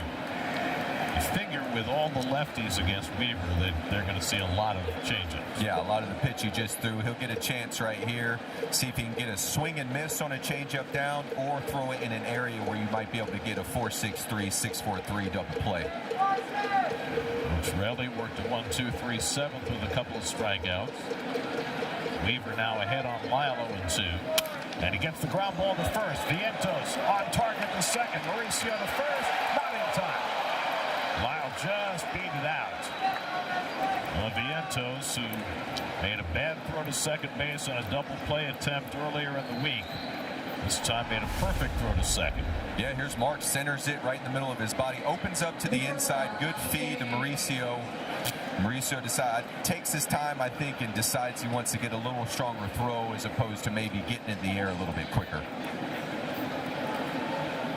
So now Lyle's aboard with one out. Here's C.J. Abrams, who has had a terrific series. Abrams is 1 for 2 today, 5 for 10 in the series with 3 runs batted in.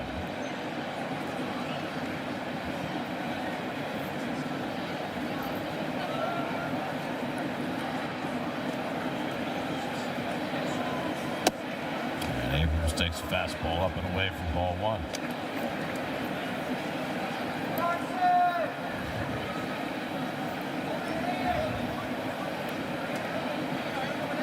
Middle infielders pinch toward the middle against Abrams.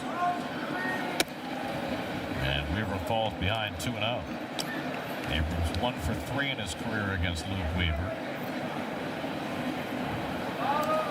Good thing about Luke is he still feels confident to go to the changeup even though he's behind in the count because he has such good feel for it. So as a hitter, you can't eliminate everything here 2-0. And he gets that fastball in for a strike, 2-1. So 3 straight fastballs to Abrams. Former Met Richard Lovelady is up in the Nationals bullpen. Recognize him. Dickey?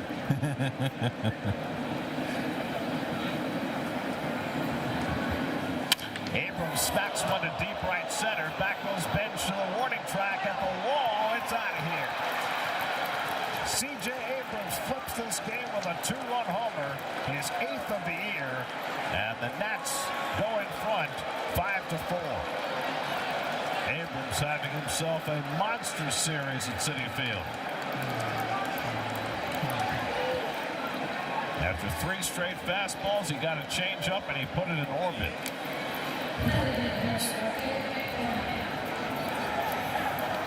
105 exit velocity off the bat. And the way CJ came out of the box, it looked like he knew he got it as soon as he hit it.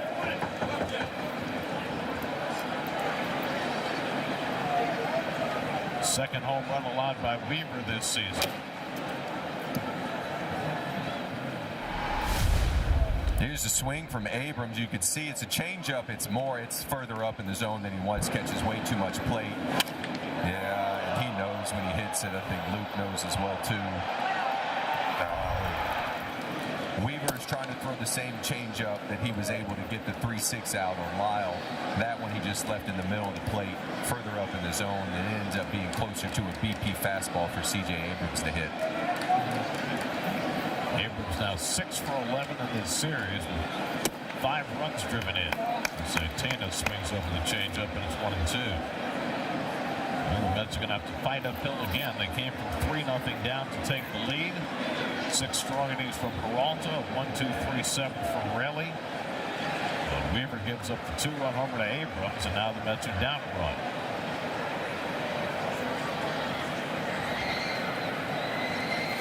And he gets him with a changeup. Tana strikes out for the second out of the inning. Mets will have Soto, Melendez, and Vientos coming up in the bottom of the 8th. And there are very few sure things in that Washington bullpen. Clayton Beater, who had been saving games for them earlier in the years, on the injured list, so they're kind of trying to patch things together.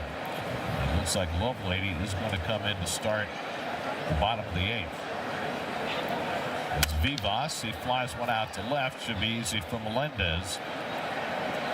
That retires the side, but C.J. Abrams leapfrogs the Mets with a 2-run homer. It's 5-4 Nats.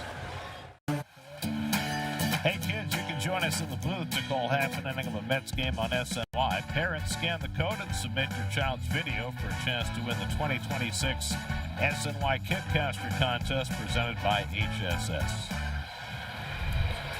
Well, Richard Lovelady started spring training with the Nationals, finished spring training with the Mets, pitched in 6 games for the Mets, and now he's back with the Nats. Loves the NL East. And so it goes. Juan Soto leads off in the bottom of the 8th. Now, on that one, if Juan wanted to challenge that, I wouldn't have any problem with it. And not to mention that Brian Walsh hasn't had a single ABS challenge, I don't believe, today. Soto today has a single and a walk and scored 2 runs. The teams have all their challenges for the late innings. Mitchell Parker went 3 innings in relief. He's now pitcher of record on the long side. Slider misses outside, 2 balls and a strike. But Waddle's having a good talk with the catcher. It's a good ball. Austin Slater's out on deck to bat for MJ Melendez. Soto drives one out to center, chasing Young back, away back near the wall. It's off the fence. Soto on his way to second. Wood comes over to play the carom, and Soto stands at second base with a leadoff double. 408 feet to dead center field and off the padding. This man is something special. Gets a breaking ball right in the middle. Takes on the biggest part of the ballpark, as Gary said. Drives it over Jacob Young's head. Slams it into the wall. Thought we had a bit of a decision whether or not he was going to go to third base, but he elected to stay at second. We'll see if Austin Slater can get him over, maybe over and in. Well, Wood did a nice job coming over from right field to back up that play. Otherwise, Soto would have been at third. Yep. No, Melendez sacrificed his last time up against a lefty, but Carlos Mendoza opts to go with Austin Slater, who made his Mets debut last night, flying out his only at bat. Played for the Marlins earlier this year. Corners are in looking for the bunt.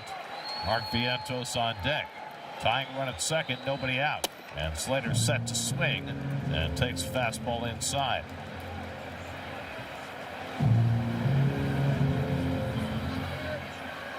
So Lovelady gives up a ringing double to Soto to start the inning. And now Slater takes it up and away, and it's 2-0. Austin Slater, longtime San Francisco Giant, played for the Yankees last year. Let go by the Marlins. And now, with all the injuries, he is a major right-handed bat off the bench for the Mets, up in a big spot. And he takes a slider for a strike, and it's 2-1. And if you're Austin here, you'd like to get something up. You're going to try to drive it through Jacob Young, who's playing in the right center field gap right now. That's where you're looking to live. If you did want to take a shot pull, you got to miss foul if you do go pull. Long hold, and Slater foul tips it. 2-2. Boy, Young really is playing well over at right center field. He's left a huge gap in left center. Vientos drove in the go-ahead run for the Mets in the 6th.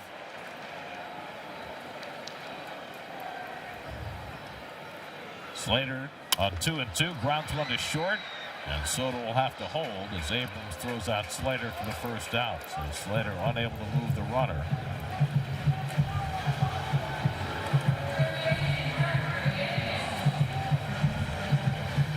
And now Mark Vientos, who jumped on the first pitch he saw from Mitchell Parker in the 6th and drove it to the gap in right center for a double to chase home the run that gave the Mets a 4-3 lead. Now he bats with a tying run in scoring position and 1 out. Yeah, it'll be interesting to see how they go after him with the base open. Back to a slider for a strike. This feels like it'll be Lovelady's last batter. They've got the right-hander Gus Varland up in the bullpen. And Tyrone Taylor due up next. The Mets have no left-handed bats on their bench.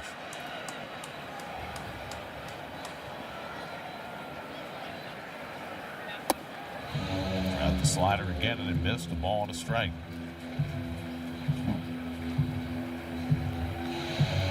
Mets have been climbing uphill most of the day. They were down 3-0. Tied it in the 3rd, took the lead in the 6th. Abrams' home run has put the Nats back up in the 8th. Vientos trying to do something about that. And he whacks one right at Nunez for the 2nd out. Vientos hit it hard, but right where Nunez was playing.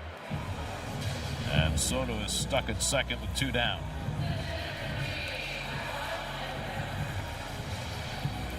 And Blake Butera is on his way out to the mound. And with the right-hand hitter Taylor coming up, in all probability we will see the right-hander coming in the game. So Gus Verlin coming in, called to the bullpen, brought to you by Nissan. Shop NissanUSA.com. Long live Long Island. Caber Ruiz getting his new pitcher ready. Yeah, and you're going to see here the different styles between Ruiz and Millas. You got Ruiz on the right, and you can see with Millas, he's got his basically the webbing of the glove pointed more to the ground, you know, whereas Ruiz is just kind of like laid flat across. Different styles. It makes me think that Millas feels like he can get more pitches, maybe get around it and kind of pull him back to the zone to his glove side, away to left-handed hitters. Gus Varlin, the elder of the pitching Varlins. His brother Louis pitches for Toronto. His 13th appearance already this year, facing Tyrone Taylor with the tying run at second and 2 out. And Taylor takes the first pitch slider for a strike. Tyrone's had one at bat as pinch hitter in the 6th and lined out to left field. Mets have had all manner of hard outs in this game, but they need themselves a hit to try and get Soto home from second. And Taylor swings over that slider, and it's 0-2. Devin Williams getting ready in the Mets bullpen. Mets were hoping to go Raley to Weaver to Williams for a save, but Abrams changing that equation. Taylor lofts one out to left center, and over comes Lyle to get it, and that retires the side. Leadoff double, but Soto's left stranded. 5-4 after 8. Austin Slater stays in the game in left field after pinch hitting. Here comes Devin Williams, 8 innings pitched and 10 appearances so far this year. An unsightly ERA, but right now the offense is looking for him to keep it right here, keep it 1 run, get him back in the dugout. They'll have the tying run at the plate, hopefully, when they get to hit the next time. Devin last pitch Sunday, second game of the doubleheader against the Rockies with the 1-2-3 inning. And Sam Nunez turns around about left-handed and takes the pitch high for ball 1. Nunez 0 for 3 today, reached on an error and scored a run in the second. Caber Ruiz on deck, and then Jacob Young for the Nats. Foul ball back. 1-1. Got Louis' thumb on that one. Oh, those are tough ones right there because he's trying to stay relaxed as he can, but you're naturally going to tense up.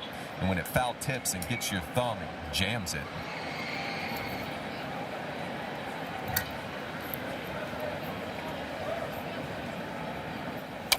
Nunez rolls over on the changeup, and it's 1-2. There's nobody up in the Washington bullpen, so it appears that Blake Butera wants Gus Varlin to finish this game. Varlin came on and retired Taylor on a fly ball. He'll get Semien, Benj, and Torrens due up in the 9th. And still have Francisco Alvarez and Eric Wagaman, who just joined the team today, on the bench. 1-2 to Nunez, and he lines that one to right field. On comes Benj, and can't make the catch. It goes behind him, backed up by Taylor. Nunez holds at first base. So Nasim Nunez with a leadoff single to start the top of the 9th.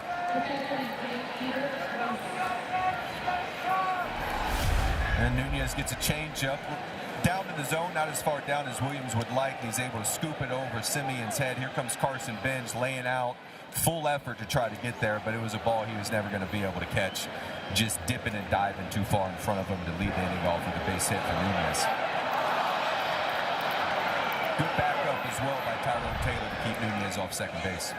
Now the runner goes, and Torrens can't handle it cleanly, and Nunez steals the base, his 14th of the year. That leads the National League. Williams didn't even give him a look, and even if Torrens had handled that ball cleanly, I don't think he would have had any chance to get Nunez, who got a huge jump. A huge jump. Williams not very fast to the plate. No chance as a runner gets in scoring position with nobody out. Now with a runner at second, Ruiz shows bunt after not showing bunt on the first pitch, and takes it low 1-1. Ruiz up for the first time in the game, took over behind the plate after Millis was taken out for a pinch hitter.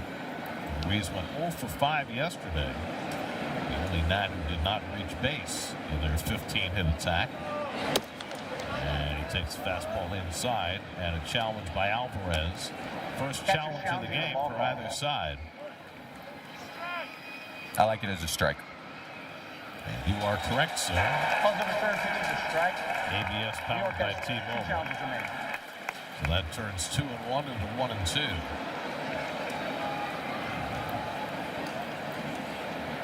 Jacob Young is the on-deck batter. Bichette still hedging his bets on the grass. Now he's backing up.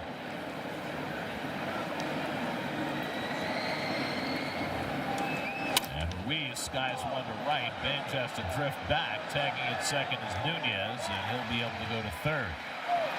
So a productive out from Ruiz as he moves Nunez to third with one away. Yeah, Ruiz is able to move over Nunez to third base with one out.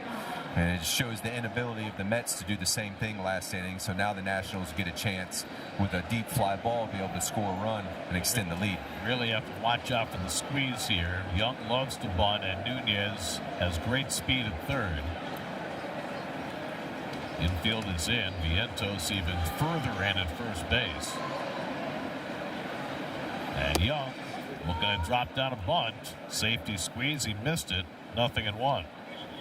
Nobody runs the suicide squeeze. No, there isn't. There isn't any suicide squeeze anymore. I don't think that the base runner and the clubs don't want to give up the option of being able to hold off if it's not the bunt that they like. And Young swings and misses at a changeup, and it's 0-2. And the safety squeeze is almost a foolproof play unless you bunt it hard back to the pitcher. Yeah, I think that, I mean, it is as far as, what, scoring the run? Yeah. Or, because when you do the safety squeeze, if you're Vientos, you want to come slamming down here as far as you can early, and then hopefully Semien will be able to tuck in behind you and defend first base if you need to get the runner out there. Williams in a spot where he needs a strikeout. Ahead 1-2 on Young. James Wood on deck. If you can get Young out, then you can walk Wood. 1-2 coming. Ground ball is short. Mauricio coming home with the throw. Torrens with the tag, and he's out! Perfectly handled. Mauricio's throw was good enough, and Torrens was able to reach around and get the tag on the speedy Nunez for the second out. Yeah, you're absolutely right, Gary. Mauricio's throws a little bit more to the first baseline, it looked like, but Torrens is able to help him out. Here's the ground ball right to him. Good attack. Probably hooks it a little bit more, but Torrens is able to get back in there and tag Nunez before he slides in. And also on that play, you can notice that Nunez went on contact, so Mauricio had needed to handle the ball cleanly, and he was able to do that. Really nicely done by Devin Williams to get himself a ground ball as well, too. So a big second out. Young now at first. You got a base stealing threat there. Wood coming up. You don't have to pick a fight with him. Wood is 0 for 3 and a walk. Well, the thing about it is, if Young steals second, you're going to walk Wood. Right. So why wouldn't you just walk him anyway? Reasonable. It's reasonable. That's why I say you don't have to. If you're going to go after him on your terms. He either gets out or he walks to first base is the way I look at the situation.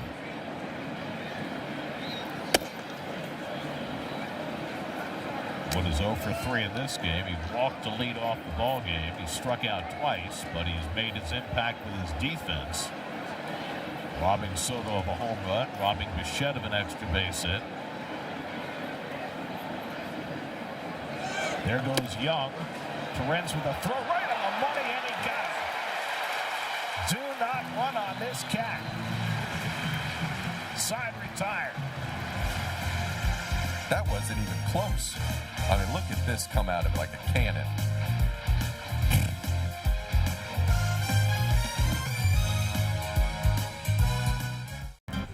Erase some ugly history. It goes back to the end of the 24 season. Marcus Semien leads off in the 9th. Sparland, who got the final out in the 8th, bids for his 3rd career save. And has kicked around with 4 different teams. Both of those saves have come this season. And Semien watches one on the outside corner and challenges the call. That's that Batter's challenge challenge left in their pocket. Actually, they have 2. I think it's off. I feel like it's off. I thought Ruiz tried to drag it back. And he wins that challenge. So that's a 2 for 2 in challenges. And they've saved him for the right time of the game. And if I was Marcus in this situation, I'd consider taking a strike. Varland came out last inning, had to go down and sit down, and now he's back up trying to finish the game. I'd probably make him throw a strike. Benj on deck.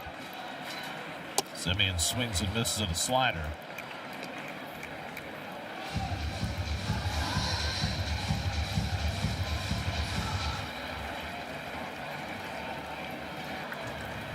Ball ticketed from the left field corner, but Vivas there on the backhand to grab it and get the first out of the inning. So as Marcus gets a breaking ball, but with Vivas, he's playing over probably a little bit closer to line to try to ensure no doubles right now. You want to make the Mets get 3 hits to beat you.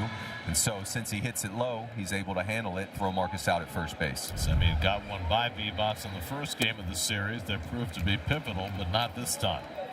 So now Benj, who led off the 7th inning with a base hit. Mets had the leadoff man on in the 6th, 7th, and 8th, but it got only 1 run out of it.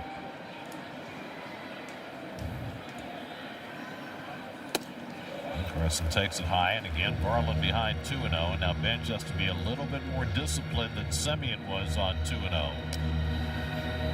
Marcus chased a breaking ball out of the strike zone. Yeah, I mean, Carson's got a chance right here, 2-0 if you want to go. Try to take a chance to wrap it around the pole in the right field line. If you miss it foul. Just a little low. Behind the bag at first, and Garcia makes the play for the second out. So the Mets are down to their final out of the afternoon. Francisco Alvarez will back for Luis Torrens, hoping to run into one. Mets are just 2 and 6 in 1-run games this year. They had this one until the 8th, when C.J. Abrams hit a 2-run homer off Luke Weaver to put the Nats in front. Mets then got a leadoff double from Soto in the bottom of the 8th, could not move him, and now they're down to their final out with Alvarez up to pinch hit. Francisco went 0 for 4 yesterday. He's 3 for 27 on this homestand, but gives the Mets their best chance to take one swing and tie the game. Let's see if they throw it. See if Varland throws him a bad ball. See how aggressive Alvarez is trying to be. Huh? Good ball.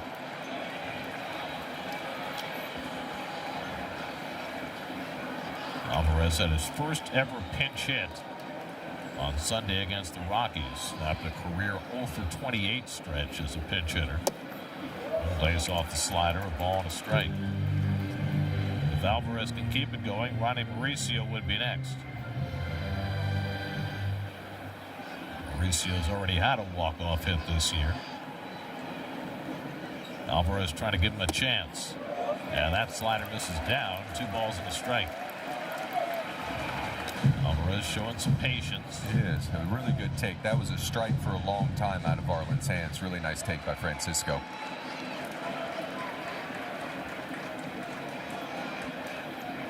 And Alvarez smokes one down the left field line. That's going to go all the way back to the wall. Alvarez on his way to second. The throw coming in from Lyle, not in time. Francisco Alvarez with a pinch hit double to give the Mets a chance in the bottom of the 9th.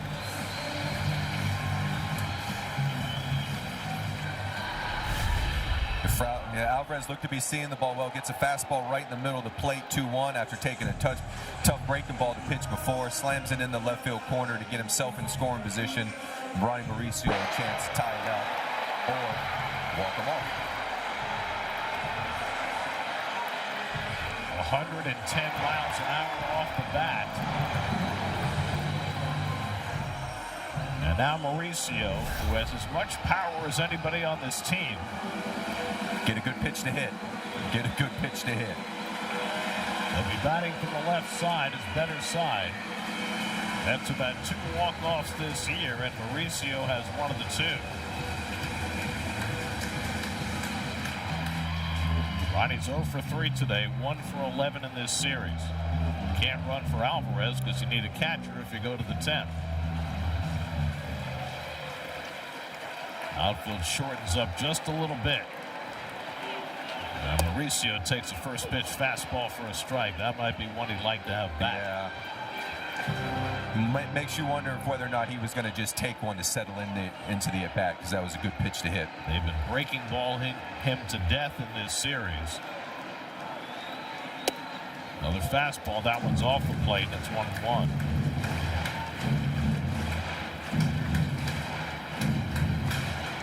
And one of those situations where the shortstop's played basically right behind second base. If Mauricio does bail out and hit a ground ball right through the 5-6 hole. Ronnie swings and fouls off the slider. And now the Mets are down to their final strike. Mauricio can keep it going. Bo Bichette would be next. You couldn't see it on the broadcast, but Tim Leeper just went and told Francisco Alvarez 2 outs, 2 strikes, which means as soon as the batter swings, you can start running. He needs him to get a good jump because, like you said, the outfielders have pinched in just a little bit. 1-2 from Varland. And he misses low and in with that slider. That's a pitch that Ronnie was swinging at earlier in the series. Able to lay off, and it's 2-2. That's up 7 hits. They need 1 more.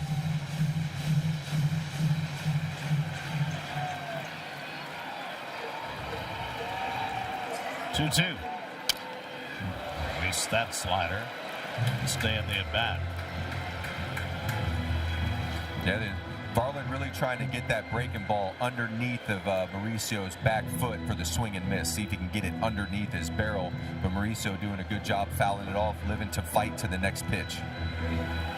Ronnie hit 6 home runs last year, looking for his first of 2026. Again, the 2-2 from Varland. And he comes low and in with the slider, and it's 3-2. A walk would put the potential winning run on base and bring Bo Bichette to the plate. Here's Alvarez out at second base, encouraging him. I think telling him to take a breath, get you a good ball, drive me in. Don't be anxious. Yeah. Easier said than done. 3-2 to Ronnie Mauricio. And Ronnie gets a breaking ball and pops it up. Garcia hoping for room right at the railing, and he can't get to it. It's on the dugout roof. And Mauricio lives to fight for another pitch. Oh, we collectively hold our breath. Weren't sure if Garcia was going to have a play on it.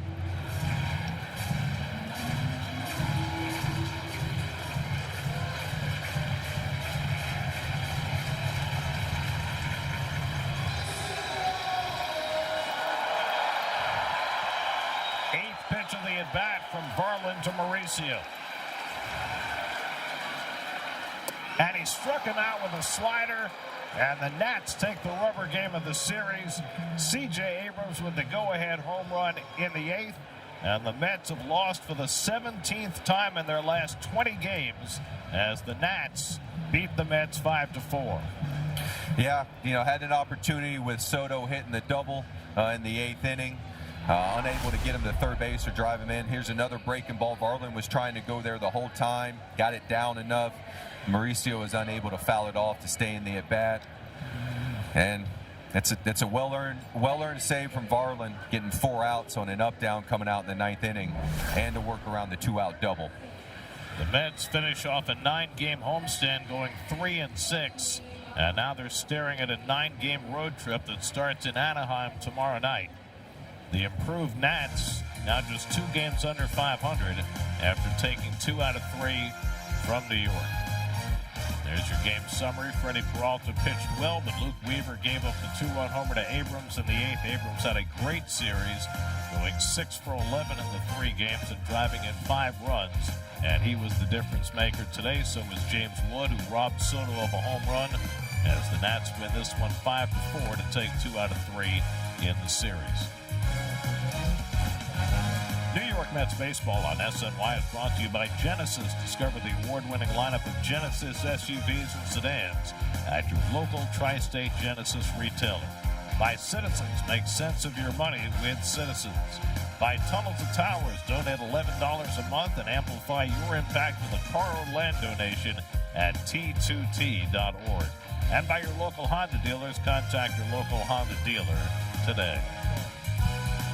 Final score this afternoon, the Nationals 5, the Mets 4. Daniel, this was fun.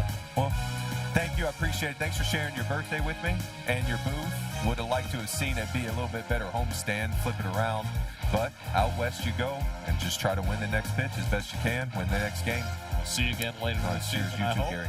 Next Picks telecast tomorrow night, Mets and Angels, with Christian Scott making his second start of the year. Coverage beginning at 9, and then back on SNY Saturday with Nolan McLean's start in Anaheim. First pitch at 9:38. Don't be late. I'll be tuned in. Now for Daniel Murphy, Steve Gelbs, and our entire SNY crew, I'm Gary Cohen at Citi Field. After this break, it's Mercedes-Benz Post Game Live with Gary Apple and Jerry Blevins.